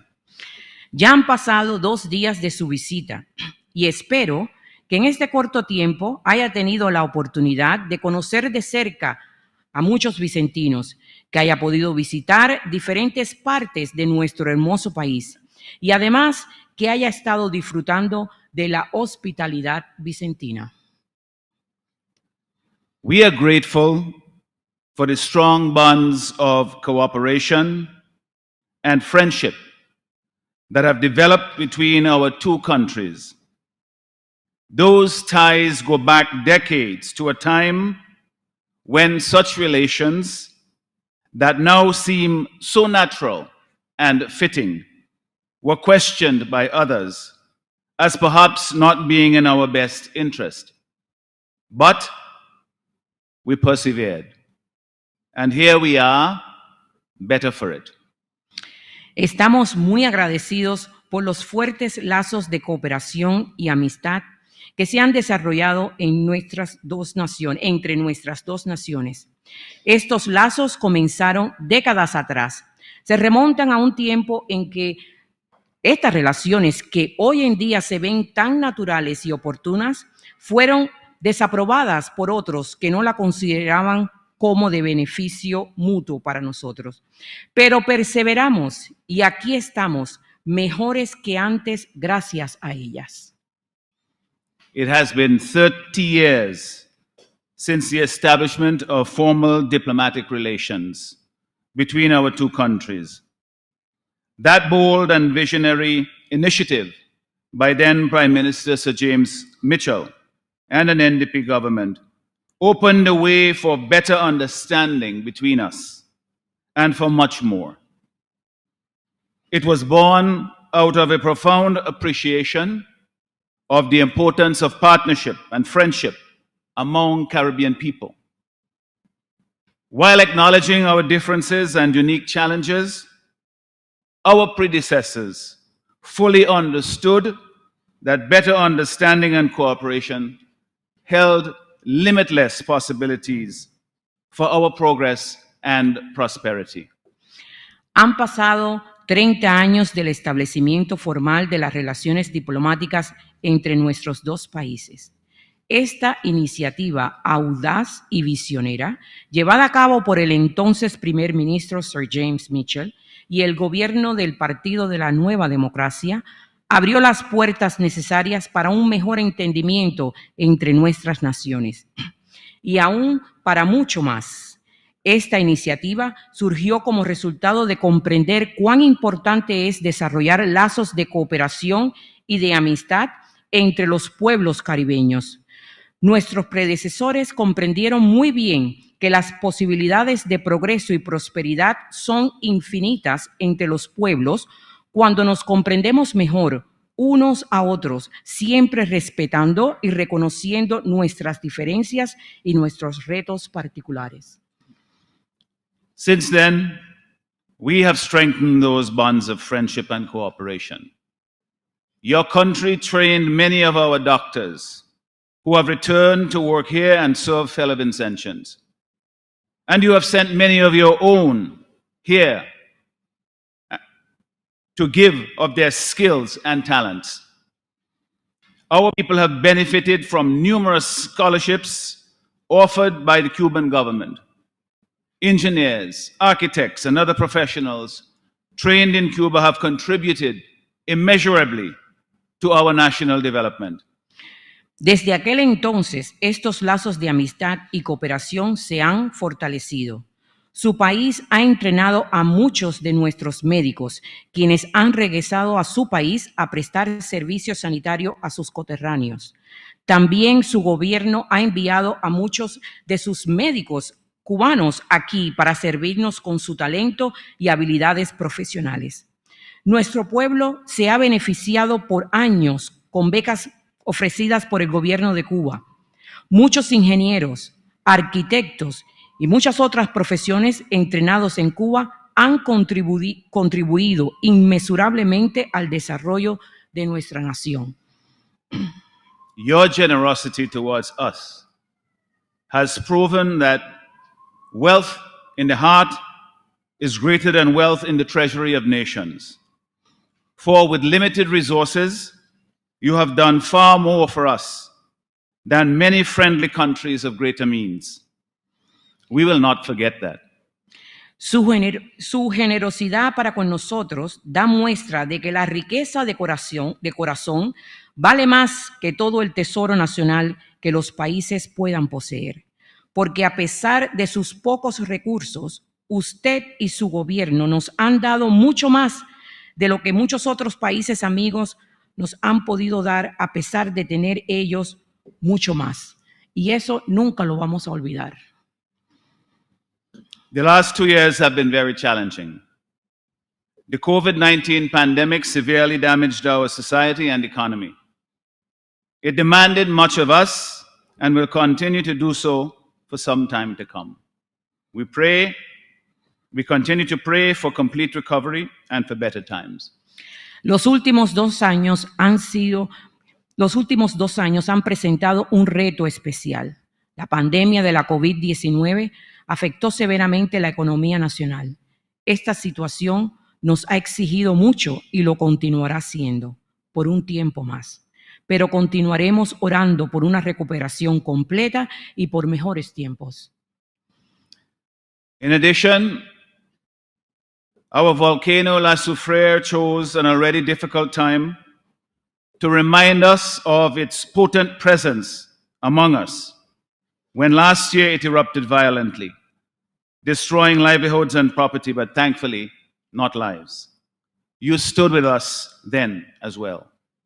Además, nuestro volcán La Soufrière escogió precisamente este momento tan difícil para recordarnos que en realidad es una potente presencia en medio nuestro y estalló de forma violenta el año pasado, destruyendo medios de vida y bienes pero gracias a Dios, ninguna vida humana. En aquel momento, como siempre, usted y el pueblo cubano estuvieron con nosotros. And then came the war between Russia and Ukraine, which has caused great loss of life and massive destruction of property. Though far away from the cauldron of conflict, we have nevertheless been affected by the economic fallout that has caused material shortages and higher costs of living for people the world over, including our own people. The poor nations and the poor people in the regions have felt it the most. We pray that peace and justice will return soon to that part of Europe and to every corner of the world where there is conflict. In this modern age, a time of enlightenment, let us agree that war is an abomination that humanity must consign to the dustbin of history, and the sooner the better. Entonces comenzó la guerra entre Rusia y Ucrania, la cual ha causado grandes pérdidas de vida humana y de bienes. Aunque estamos geográficamente lejos de este conflicto, hemos también sido económicamente afectados por la carencia de algunos recursos materiales, así como el incremento del costo de vida para las personas en todo el mundo, incluyendo nuestro pueblo. Las naciones y los pueblos pobres en nuestra región son los que más sufren. Estaremos orando para que la paz y la justicia pronto regrese a esa zona europea y a todo lugar que se encuentre actualmente en conflicto. En esta era moderna y de iluminación, las guerras constituyen una abominación que la humanidad debe echar al traste, y mientras más rápido, mejor. Mr. President, your country has taken a leading role in helping and supporting countries in our region. Your generosity to us in St. Vincent and the Grenadines has been exemplary. You have done it, I believe, not for thanks or praise, but from a genuine desire to be of service to us and to humanity. Señor presidente, su país ha tomado un papel de liderazgo en cuanto a lo que concierne a la ayuda y el apoyo a los países de nuestra región.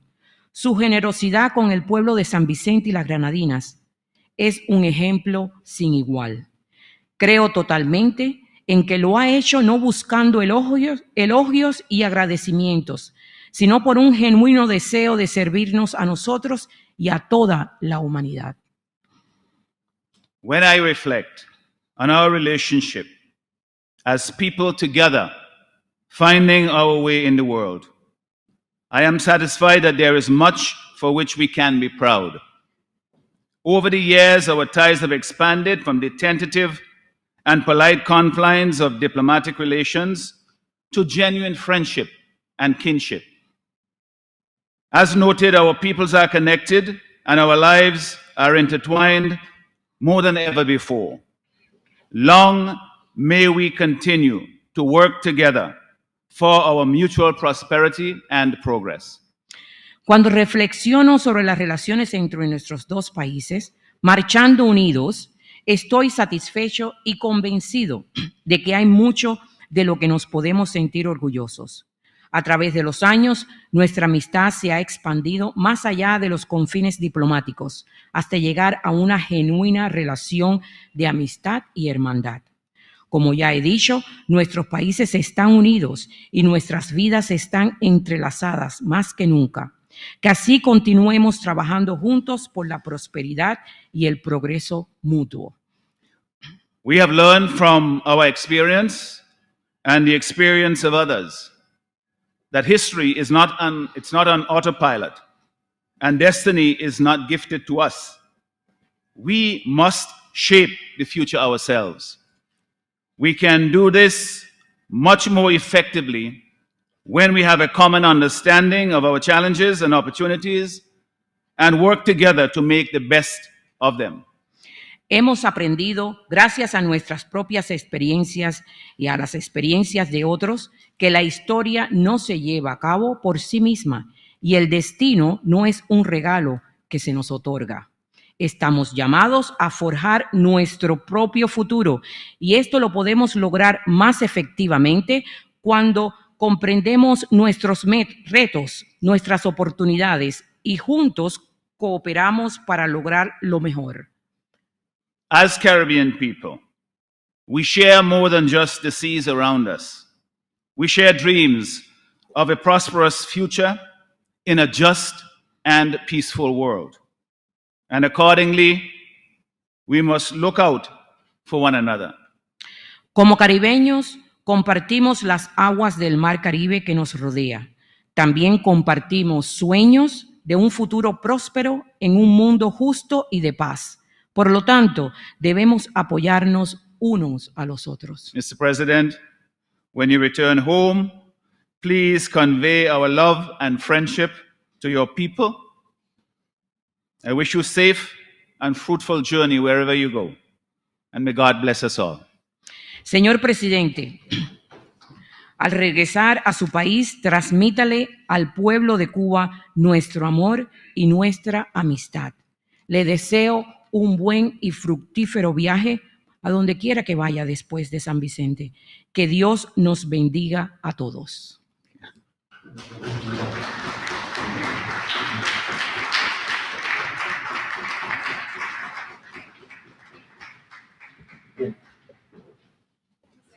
Sí, Miguel Su Diaz-Canel, Excelencia, señor Miguel Diaz-Canel, President of the Republic of Cuba. presidente de la República de Cuba. Usted tiene la palabra.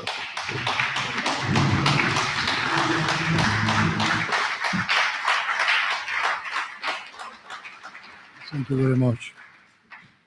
Estimado amigo, honorable doctor Ralph González, primer ministro de San Vicente y las Grenadinas. Dear friend, Honorable Dr. Ralph Gonsalves, Prime Minister of St. Vincent and the Grenadines.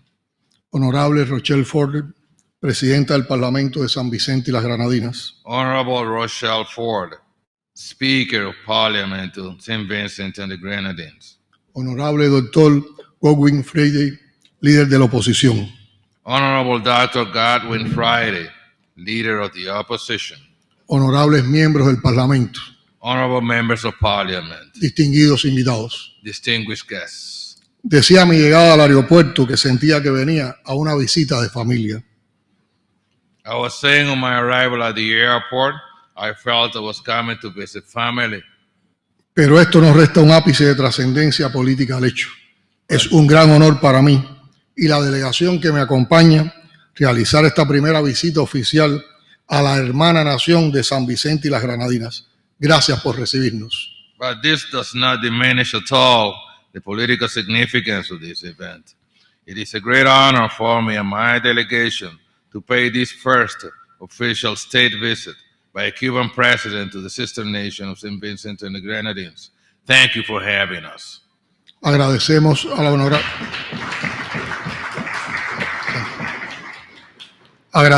la honorable Rochelle Ford, presidenta del Parlamento, la convocatoria de esta sesión especial en la misma sala en la que el pueblo y el gobierno de San Vicente y las Grenadinas rindieron un especial y sentido tributo al comandante en jefe Fidel Castro Ruz tras su desaparición física en 2016 y que ha sido tribuna de la solidaridad con Cuba en esta nación caribeña. We want to thank Honorable Rochelle Ford, Speaker of Parliament, for calling this special session right in the same hall in which the people and government of St. Vincent and the Grenadines paid special and heartfelt tribute to the Commander-in-Chief Fidel Castro Ruz after his passing in 2016, and which has been a tribute of solidarity with Cuba by this Caribbean nation. Han sido jornadas de intensas emociones en San Vicente y las Grenadinas, en las que hemos recibido sinceras muestras de respeto y solidaridad con nuestro pueblo y nuestra revolución. Hemos intercambiado con las autoridades del país sobre el estado de las relaciones, el desarrollo de proyectos conjuntos y la búsqueda de nuevas oportunidades para su ampliación, siempre en beneficio de nuestros pueblos. Igualmente, hemos compartido puntos de vista sobre asuntos regionales e internacionales que nos imponen retos comunes. These have been days of intense emotions in St. Vincent and the Grenadines, in which we have received sincere displays of respect for and solidarity with our people and our revolution. We have discussed with the local authorities about the status of our relations, the implementation of joint projects, and the exploration of new opportunities for expanded relations, always in the benefit of our two peoples. We have also discussed viewpoints of matters of regional and international interest which pose common challenges. Esta visita coincide con el 30º aniversario del establecimiento de relaciones diplomáticas entre la República de Cuba y San Vicente y las Granadinas, acontecimiento que fue conmemorado por este Parlamento en junio pasado. This visit coincides with the 30th anniversary of the establishment of diplomatic relations between the Republic of Cuba and St. Vincent and the Grenadines, a milestone that was commemorated by this Parliament last June. No es esta una efeméride más. Cuba nunca olvidará aquel duro y desafiante año 1992. Se derrumbaba por piezas el campo socialista y paralelamente crecía el acoso oportunista sobre nuestra economía. Las puertas que siempre estuvieron abiertas se cerraron de golpe. Con lo que entonces llamábamos doble bloqueo, comenzaba un periodo económico complejo y plagado de incertidumbres para Cuba. This is not just another commemoration. Cuba will never forget that tough and challenging year 1992. The socialist community was crumbling down, and in parallel, the opportunistic siege of our economy was growing. The doors that had traditionally been open to us were being shut in all of a sudden. And with the onset of what we called the double blockade, we saw the ushering in of an economic period of complexities, which was overshadowed by uncertainties for Cuba. Siempre recordaremos con profunda gratitud la decisión del gobierno del nuevo Partido Democrático de establecer las relaciones entre nuestros estados. We will always remember with profound gratitude the decision made by the government of the new Democratic Party to establish relations between our two states. Durante estas 3 décadas, nuestros pueblos y gobiernos han forjado lazos hasta fortalecer y consolidar una profunda amistad basada en la solidaridad y la cooperación. Son vínculos que trascienden las formalidades y que reconocemos como de hermandad profunda. Over the past 3 decades, our peoples and governments have forged bonds of friendship that have given rise to a profound friendship that is based on solidarity and cooperation. These are links that go beyond any formality and which we recognize as bonds of profound brotherhood. La entrañable y conocida amistad entre el comandante en jefe de la Revolución Cubana, Fidel Castro Ruz, y el primer ministro Ras González marcó de manera especial el desarrollo ascendente de esa relación. The close and well-known friendship between the commander-in-chief of the Cuban Revolution, Fidel Castro Ruz, and Prime Minister Ras González left a special imprint in the rising development of this relationship. A él, hermano y amigo, entregamos recientemente en La Habana la más alta condecoración de la República de Cuba, la Orden José Martí, por su destacada trayectoria política en los ámbitos nacional e internacional, así como por el respeto y admiración demostrados a nuestro querido Fidel, al pueblo cubano y a la revolución. Recently in Havana, we recognized our friend and brother with the Cuba's highest award, the Order José Martí, for his outstanding political record, both nationally and internationally, and for his respect and admiration for our dear Fidel, the Cuban people, and our revolution.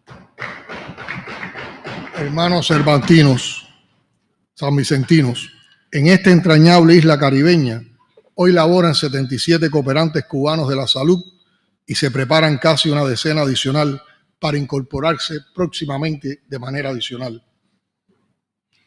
Dear brothers and sisters from St. Vincent, In this beloved Caribbean island, 77 Cuban healthcare workers are deployed, and nearly 1 dozen is preparing to join them in soon. Ellos son parte de los más de 300 profesionales cubanos de la salud que han prestado servicio a la población de este hermano país desde el arribo de la primera brigada médica.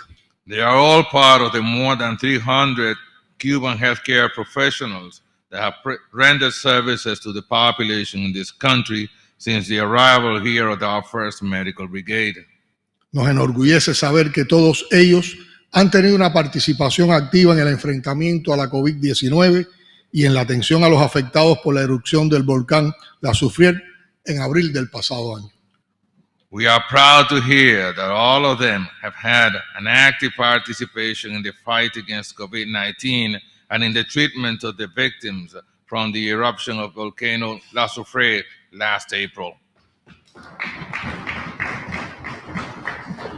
Creo que estas son algunas de las razones más profundas por las cuales el primer ministro Ralph y su gobierno apoyaron la nominación de las brigadas médicas que conforman el contingente Henry Reef al Premio Nobel de la Paz 2022, lo cual agradecemos profundamente y apreciamos como el mejor reconocimiento a la misión. I believe that these are some of the reasons why Prime Minister Ralph and his administration supported the nomination of the Cuban medical brigades that are members of the Henry Reef contingent to be awarded the 2022 Nobel Peace Prize, which we appreciate deeply and we recognize as the best acknowledgement of this mission. Pero los cooperantes cubanos en San Vicente y las Granadinas no son solo de la salud. Están los ingenieros que trabajaron codo a codo con sus pares sanvicentinos en la construcción del aeropuerto Argay, una obra que desde hace 5 años aporta al desarrollo económico y social del país y de toda la comunidad caribeña. But the Cuban cooperation workers who are deployed in St. Vincent and the Grenadines are not only in the healthcare sector. We also have engineers who work shoulder to shoulder with the St. Vincentian counterparts in the construction of the Agile Airport, a project that for the past 5 years have been making contributions to the socio-economic development of this country and the entire Caribbean community. Queridos hermanos de San Vicente y las Granadinas, en los últimos 3 años, Cuba, al igual que el resto del mundo, ha sufrido los graves efectos de la pandemia en la vida económica y social de nuestros países. También nos han afectado desastres naturales y accidentes con graves daños humanos, incluidas pérdidas de valiosas vidas y también económicas. En el caso particular de Cuba, ese adverso escenario coincide en el tiempo con el recrudecimiento sin precedentes del bloqueo económico, comercial y financiero que por más de 60 años nos ha impuesto el vecino poderoso con el declarado propósito de hacer colapsar la economía y probar un estallido social de tal envergadura que conduzca al derrocamiento de la revolución cubana sin importar el costo que ello tenga para nuestro pueblo. Over the past 3 years, Cuba, just like the rest of the world, has suffered the serious effects of the pandemic on our socio-economic lives. We have also been impacted by natural disasters and accidents with serious human damage, human losses, and property damage. In the specific case of Cuba, this adverse scenario has coincided with the unprecedented flare-up of the economic, commercial, and financial blockade that for more than 60 years has been imposed on us by our mighty neighbor, with the stated purpose of causing our economy to collapse and cause a social upheaval of such a nature that will lead to the overthrow of the Cuban Revolution in disregard for the cost that this may have for our people. Esa virtual guerra económica se acompaña de una brutal campaña mediática que genera minuto a minuto contenidos destinados a mostrar a Cuba ante el mundo como un estado fallido, incapaz de remontar las múltiples crisis generadas en el escenario antes descrito. And this virtual economic warfare is being accompanied by a brutal media campaign that is generating by the minute contents designed to show Cuba before the eyes of the world as a failed state that is unable to overcome the multiple crises generated in this scenario. A pesar de ese acoso y de los intentos nada disimulados de aislarnos, Cuba no se siente sola. Todos los días recibimos aliento y apoyo de pueblos y gobiernos amigos que nos expresan solidaridad. Ustedes son un ejemplo, el ejemplo conmovedor de una pequeña nación que continuamente nos abraza con gestos altruistas y generosos.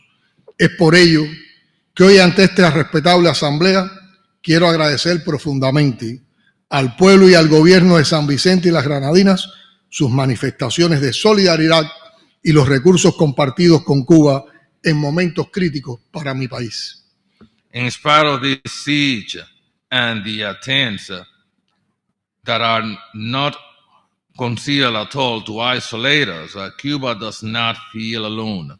Every day we are receiving encouragement and support from peoples and governments that are our friends and that are expressing to us solidarity. And you are an example, the moving example of a small nation that continuously embraces us with gestures of altruism and generosity. For this reason, today, before this respectable assembly, I want to profoundly thank the people and government of St. Vincent and the Grenadines for their displays of solidarity and for their resources you have shared with Cuba at critical times for my country.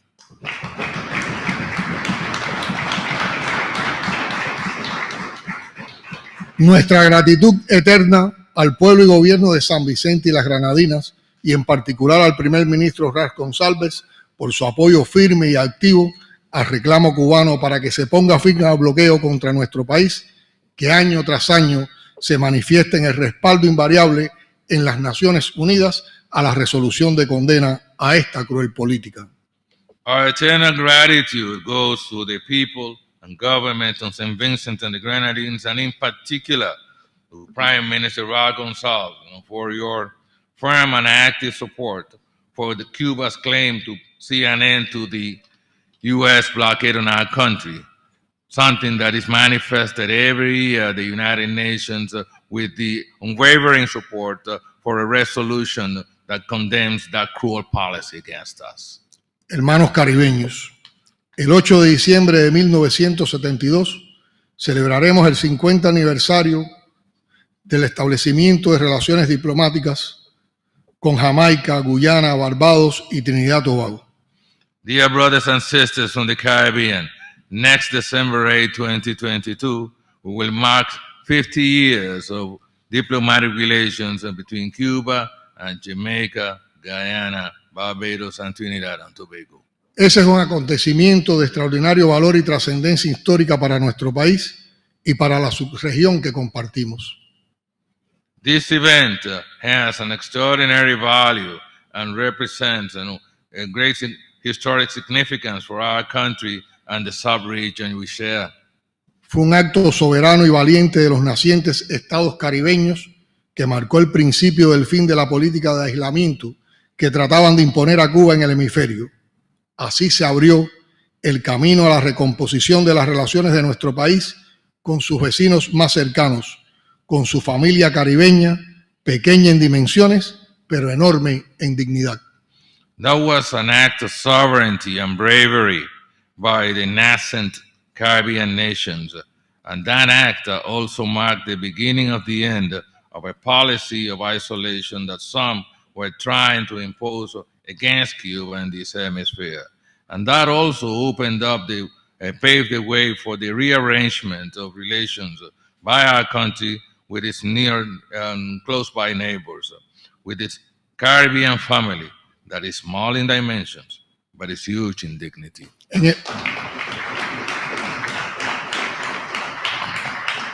En el seno de esa familia celebraremos el primer medio siglo de Cuba CARICOM el próximo 6 de diciembre en la 8ª cumbre del mecanismo en Barbados.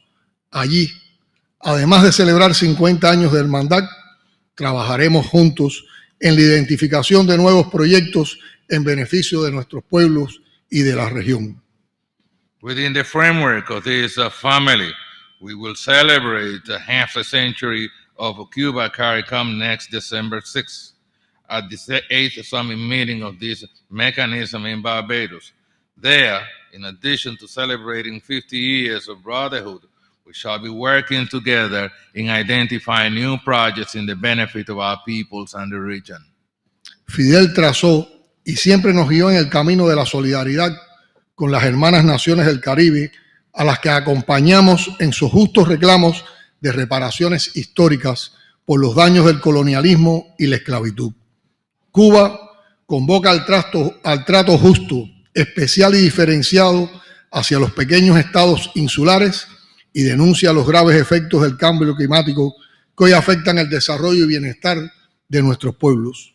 Solo tenemos una vía para enfrentar estos desafíos de manera efectiva y satisfactoria: la unidad e integración de los pueblos. Fidel always charted for us the road of solidarity with our sister nations in the Caribbean, the sister nations that we support in your just claims for historic reparations for the damages arising from colonialism and slavery. Cuba is calling for a fair, special, and differential treatment of the small island nations, and Cuba is also denouncing the serious effects of climate change that are impacting heavily on the development and well-being of our people.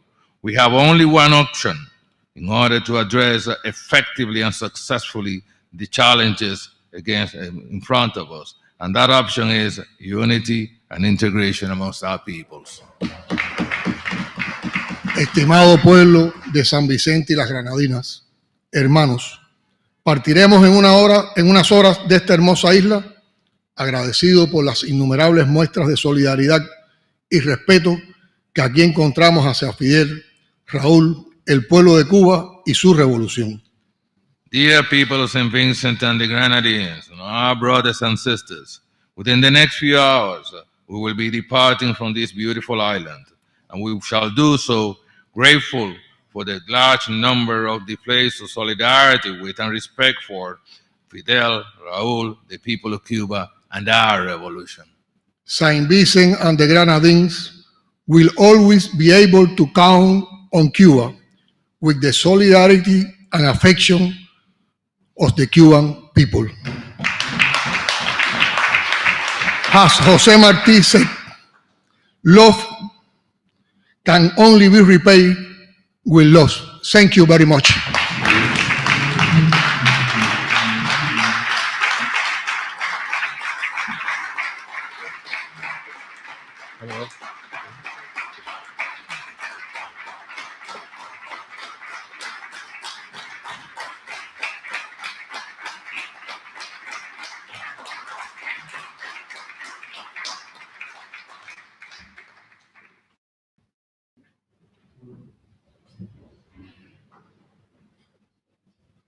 Honorable Prime Minister. Madam Speaker, I believe there is one housekeeping matter, and then the matter of the adjournment of this honorable house. Y está también el asunto que me refiero es ya al cierre de esta asamblea. I've been advised, Madam Speaker, that immediately as we depart the chamber and go downstairs, we will take a family photograph. Tengo entendido, señora presidenta, que inmediatamente después que salgamos de esta augusta asamblea, nos dirigiremos al piso de abajo y tomaremos una foto de familia. Honorable members of the House and honorables miembros de la Cámara, our distinguished guest, my friend, y nuestro distinguido invitado y amigo, presidente.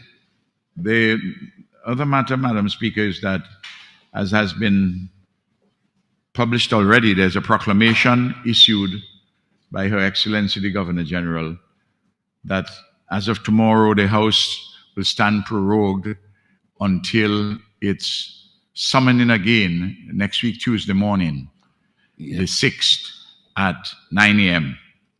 Y está el otro tema también que tiene que ver con esta Cámara, que la Sorry, gobernadora... the 13th. The 13th. Que esta Cámara entrará en receso hasta el día 13 de diciembre. 13 de diciembre, hasta las 6 de la mañana, hasta las 9 de la mañana de ese día. Accordingly, Madam Speaker, I beg to move that this Honorable House do stand adjourned until Tuesday, the 13th of December at 9 a.m. Por lo tanto, señora presidenta, propongo que se levante esta sesión y para ser convocada nuevamente el martes 13 de diciembre a las 9 de la mañana. Yo respaldo esa propuesta. Honorable members, the question is that this honorable house do stand adjourned until Tuesday, the 13th December 2022 at 9 a.m. Honorables miembros de esta Cámara, por lo tanto declaro cerrada esta sesión, la cual esta augusta asamblea volverá a ser convocada el martes 13 de diciembre a partir de las 9 de la mañana. As many as are of that opinion, say aye. As many as are of the contrary opinion, say no. I think the ayes have it. The ayes have it. House stands adjourned.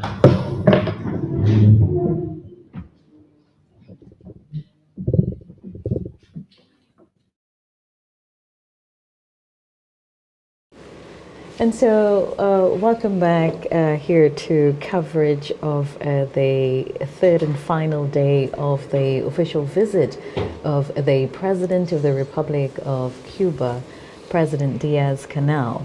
And a very lengthier than usual sitting because, of course, to accommodate the translation, but very, very profound sitting. And I want to start at the ending. And President Canel made a very profound statement as he ended. Love can only be repaid with love. That's profound. And he said it in English. That's very profound. And we've had the presentations this morning from the visiting president, President Canel. And in his presentation this morning, he shared that upon his arrival here in St. Vincent and the Grenadines last Saturday, he thought and he felt like if he was with family. And I think this is the second such time since he has spoken in St. Vincent that he has made this statement that when he came, he felt like if he was with family and he got the welcome of a family. And of course, putting into context the importance of the visit, his visit here to St. Vincent and the Grenadines, and the support that the people of St. Vincent and the Grenadines provided in 2016 when they lost President Fidel Castro. And that was not just only from the level of the government, but from the citizenry of St. Vincent and the Grenadines at that time who conveyed that. Over the last couple days, they have been looking and discussing and ways of strengthening the relationship which exists between both countries and discussing the future projects. 300 healthcare workers are here in St. Vincent and the Grenadines since the commencement of the Health Brigade mission to St. Vincent and the Grenadines, and they're in the process of putting together other health missions, not only to St. Vincent and the Grenadines, but wherever there is a need.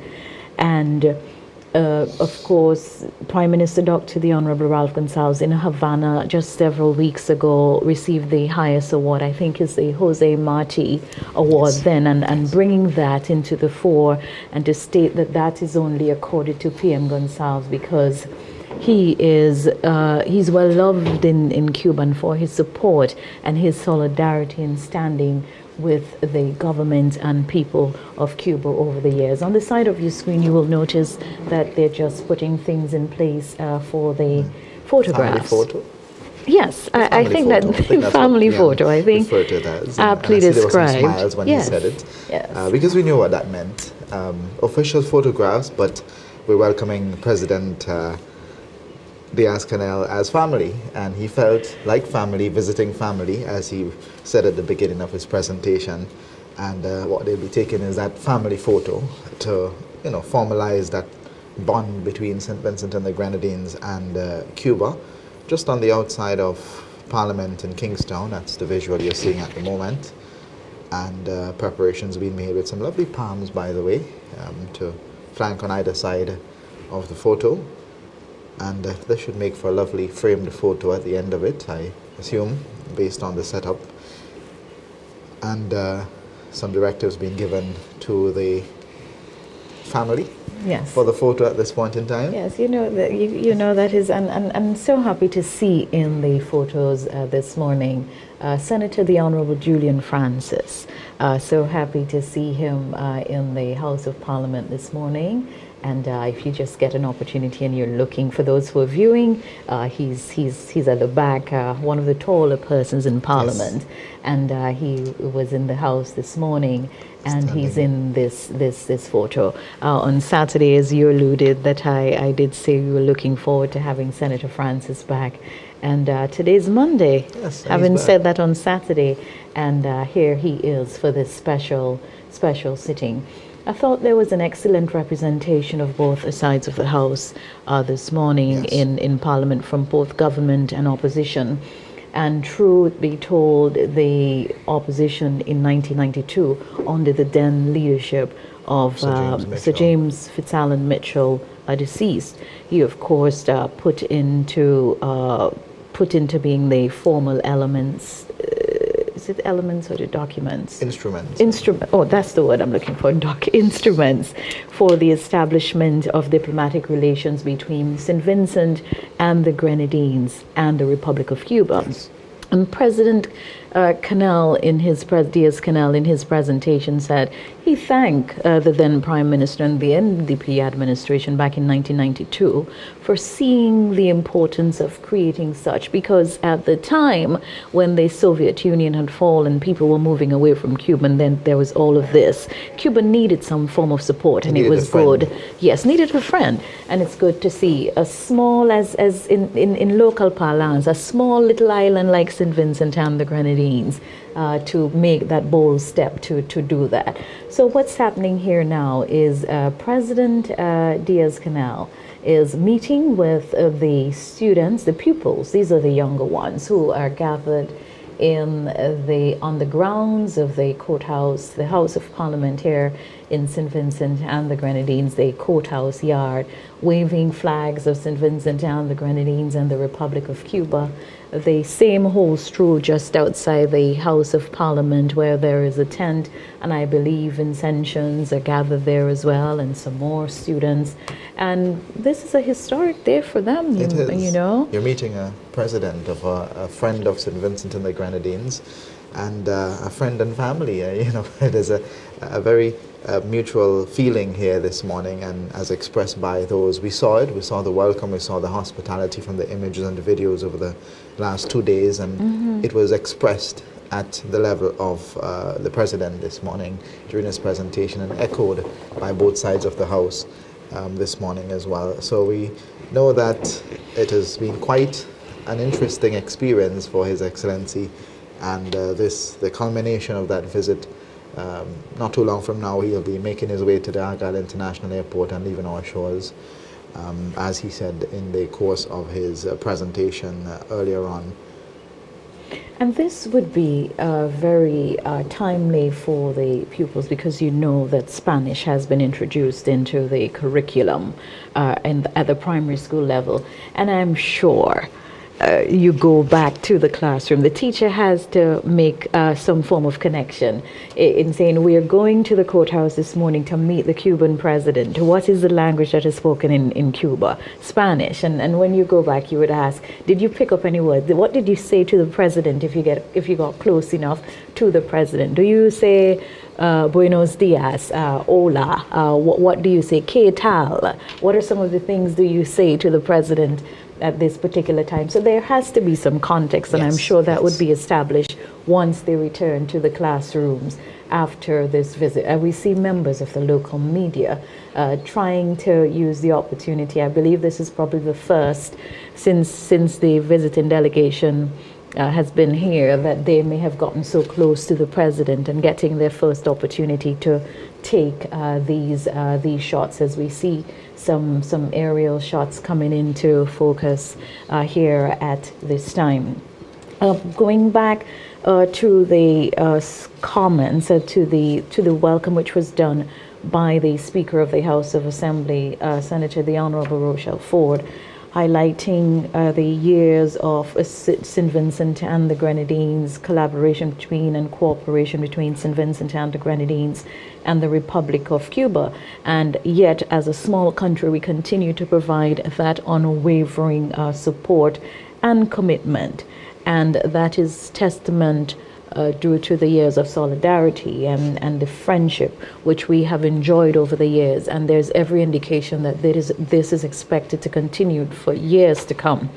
And it was evident in the presentations of both the Prime Minister, who spoke this morning, who addressed the House of Assembly, and also the Leader of the Opposition, Dr. the Honorable Godwin Friday, who said that and who celebrated the vision of the then leader, the Honorable Sir James Mitchell, deceased, for doing that and showing how the years and how St. Vincent has benefited over the years, whether it's through medical missions, whether it's through the engineers who have come to lend their support, or in whatever way. That has definitely been highlighted here this morning. Prime Minister Gonsalves endorsed or provided additional support to something which we mentioned earlier on, which is the relationship between, in terms of CARICOM, between the larger countries of CARICOM, Guyana, Jamaica, Trinidad and Tobago, and Barbados. And tomorrow, the president of Cuba, and there is an additional year, I think, would be celebrated tomorrow between these countries and Cuba. On May 26, Cuba and St. Vincent celebrated, just this year, celebrated 30 years of diplomatic cooperation. And those larger countries will enjoy that relationship because of the Barbados-Cuba summit it is, that will be held in Barbados. I believe that's taking place tomorrow as well. Prime Minister reaffirmed the partnership between both countries and the continued trust to build on those established relationships. So we continue to bring you coverage of the official state visit of the President of Cuba, of the Republic of Cuba, Diaz-Canel, and his wife and the other members of his visiting delegation.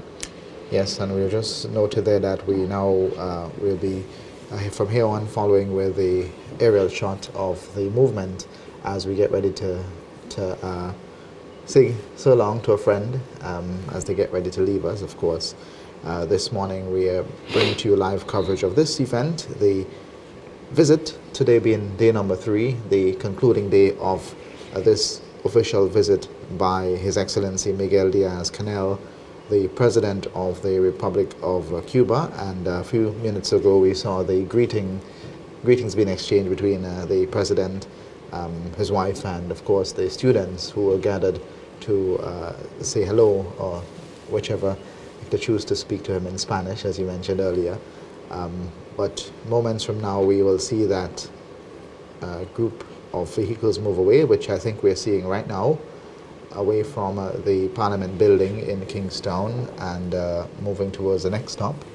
What we can do while that is happening, I know we have some shots of the visit of the wife of the President and the wife of Prime Minister Gonsalves.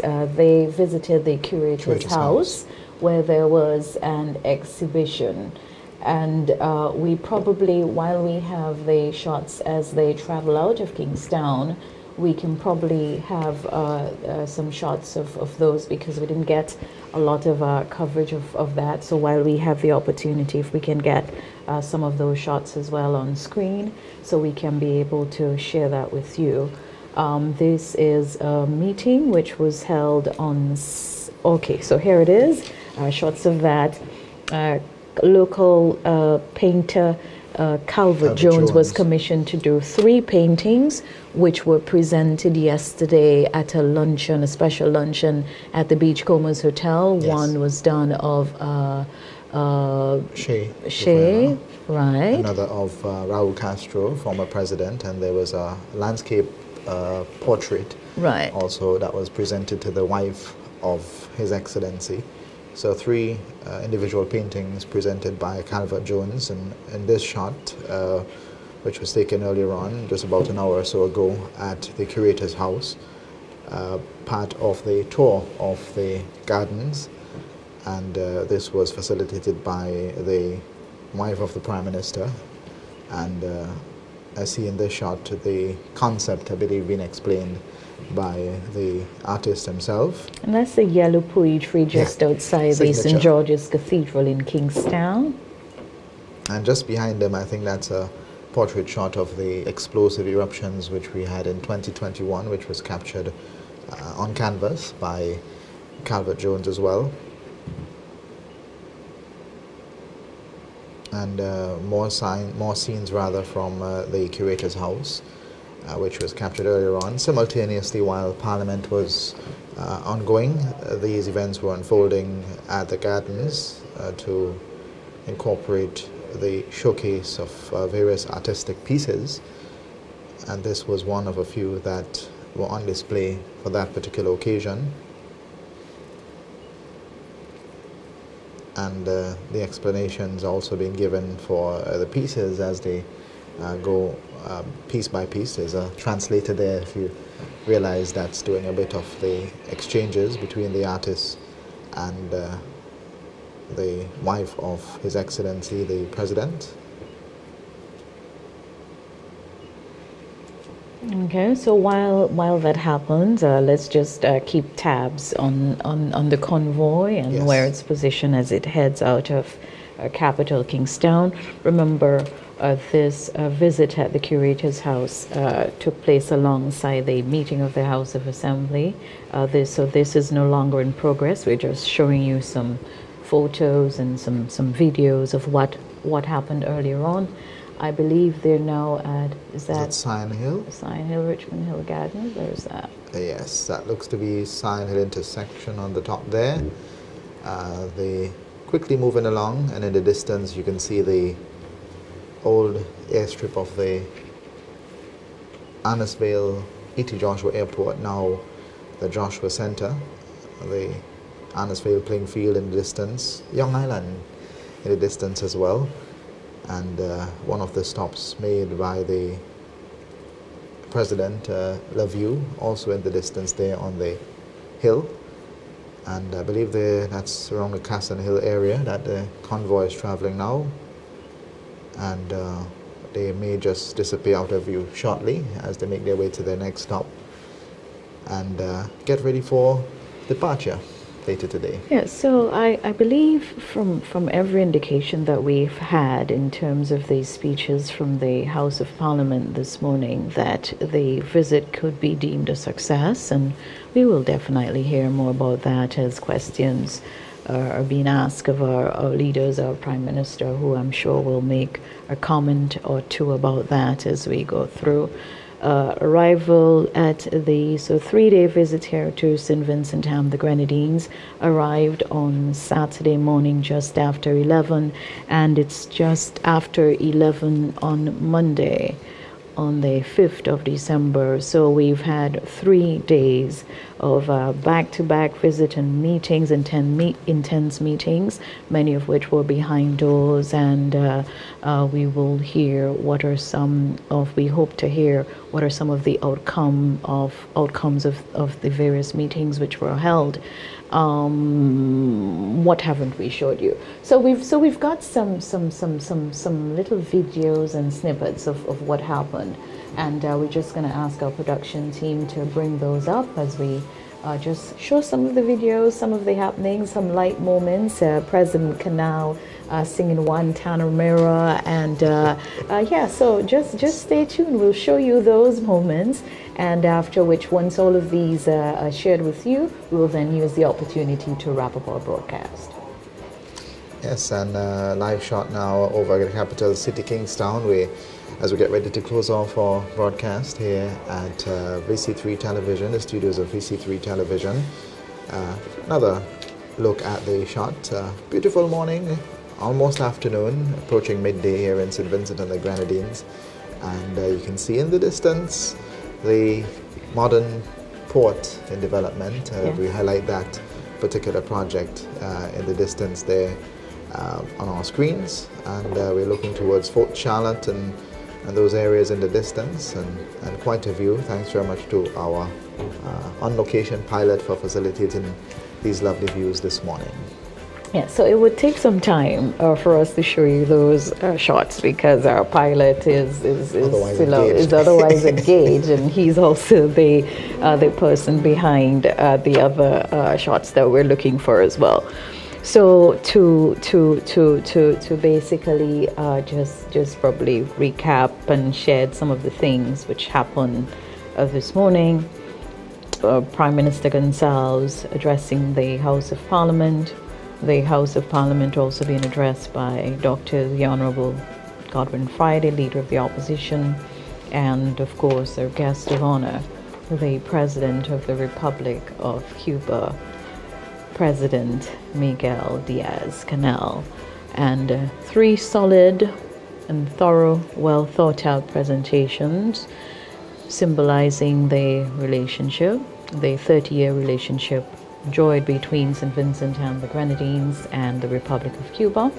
What you're seeing on screen is the meeting which was held at La View. Yes. Which took place sometime on Saturday after coming from the Argyle International Airport. I believe that was the first official engagement. Yes, I believe it was. This is another of the engagements at La View. I believe this was lunch that was shared at La View, and some very well put together snippets of what transpired there. Thanks to our production team for putting all of these together and highlighting some of the moments of our hospitality, particularly in this case at the lunch meet at La View.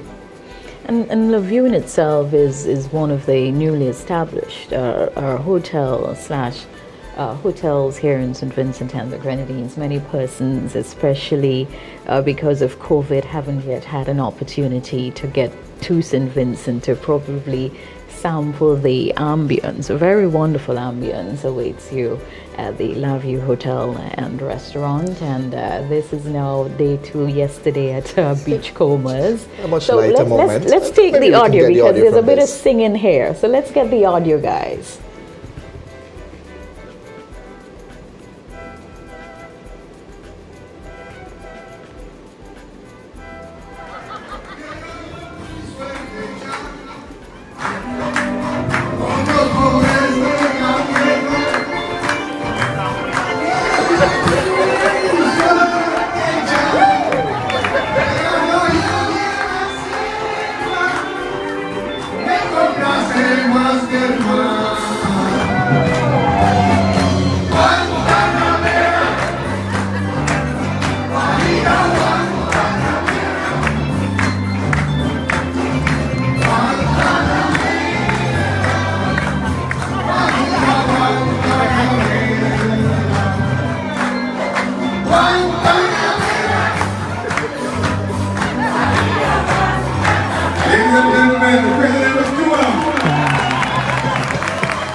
education in the north, helping the south, and from the east and the west, we bring one love, one heart.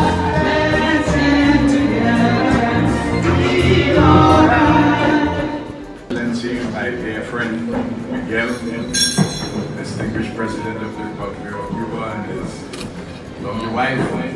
Estimado amigo, presidente de la República de Cuba, Miguel Diaz-Canel, su encantador esposo. Your Excellency is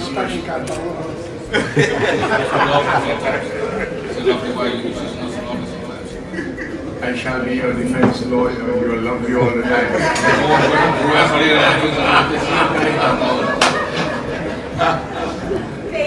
I will give up my legal defense pro bono. Servicio de abogacía que me ofrece un juez general. Muy bien, lo que le Your Excellencies, especially invited guests. Excelencias, invitados especiales. We are very happy with this visit. It's going beautifully. Estamos muy contentos con esta visita que está saliendo maravillosamente. We had a wonderful day today. El día de hoy ha sido fantástico. Out in Georgetown. Por allá por Georgetown. The North Central Windward constituency, which I have represented in Parliament for 28 years. Estuvimos también en la circunscripción de Northwest Windward, que es una circunscripción que yo he representado en el Parlamento durante 28 años. And my comrade Miguel understood very well, because he repeated it. I said that that constituency is known as the Republic of North Central Windward. Y el compañero Miguel entendió muy bien lo que yo quise decir ahí, porque él lo repitió después. Esa circunscripción se le llama también la República Independiente de North Central Windward. He said he was happy to be in that republic. Entonces decía él que se sentía contento de estar ahí en esa república.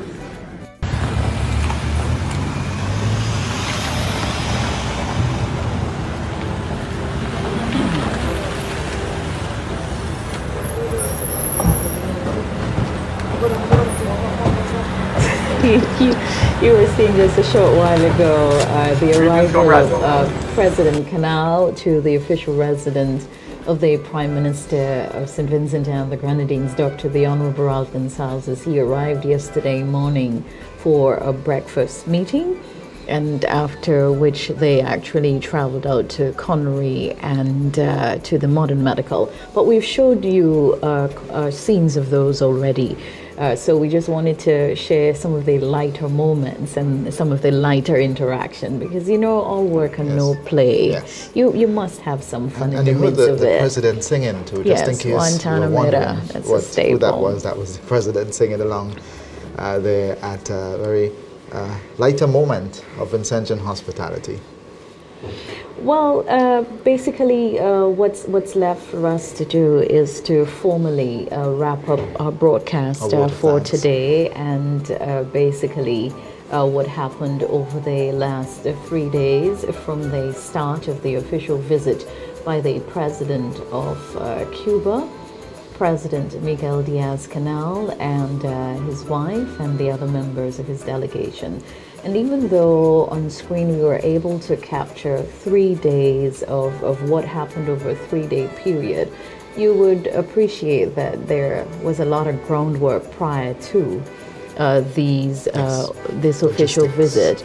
The logistical support, which had to be put in place first and foremost by the Ministry of Foreign Affairs and the Chief Protocol Officer, Sandy Peters Phillips, the Minister of Foreign Affairs, and all the other protocol officers, the law enforcement officers in terms of putting security, and even what had to be put in place for the media, special instructions for coverage, what you can do and what you can't do, the expectations and everything like that. And speaking of media, we are fortunate, of course, to bring this broadcast to you as a joint production between the among the Agency for Public Information, VC3 Television, and the National Broadcasting Corporation. So from the team at VC3 Television, we received support from the videographer driver, Callie Marshall. We also had Randall Woody Woods, videographer, and our main guy, our production guy, Rohan Dwight Zoro Bennett. And drone pilot. And drone pilot this morning, making sure that we had some aerial shots to share with you. From the Agency for Public Information, the team was led by the director, Sean Rose. We also had assistance from the Deputy Director, Nadia Slater. Information Officer, Marvin Oliver, supported by the Information Cadet, Yinka Chambers. The Senior Technicians, Antonio Richards, another maestro behind the cameras and in terms of production. And I think he told me because of what he was doing on Saturday, they affixed another nickname on him, which I won't mention. But Antonio Richards, thank you, and we miss you from our production team here at VC3. We also had Jeremy Duncan, who's here with us providing logistical support, along with Zoro here at VC3. Videographers Simeon Cumberbatch, Christopher Etienne, Alonzo Sayers, and Dylan Robertson. Operating in terms of videography and providing some additional video support, Clinton Bostwick and Samish Oliver, and we received support as well from Brad Harris, the driver at the Agency for Public Information. We also wish to go back to VC3 and say thank you to Anthony Denny in terms of providing other logistical support. From the team of the National Broadcasting Corporation, I wish to thank the Technical Director, Renee King, also the Senior IT Technician, Daniel Sprott, give support as well, who provided some support. The team in our newsroom, led by Senior News Editor, Yolande Richards, and Radhika Stephen, Shisia Sam, Ricardo Wilson, also announcers Johnny P. Straker, Senior Announcer Johnny P. Straker, Cassius Cruikshank, who am I missing? Premchad Guduram. Who else again? Colvin Harry, you can say your name and say. I'll let you do that. The program manager of the National Broadcasting Corporation, Colvin Harry. Hopefully soon we'll be calling him we'll be assigning another post to him. I'm not letting anything out of the bag, but so thank you so much for viewing and listening wherever you are. My name is Dion John on behalf of the entire production team, VC3, API, and the National Broadcasting Corporation. Thank you so much for joining us for coverage over these past 3 days. We trust that you enjoyed it. All the best, and best wishes for the season which we are approaching, that is the Christmas season, and safe travels to President Miguel Diaz-Canel and his delegation back to the Republic of Cuba. Thank you, and bye-bye. Thanks, Darren Andrews, for the beautiful music. Thank you for that.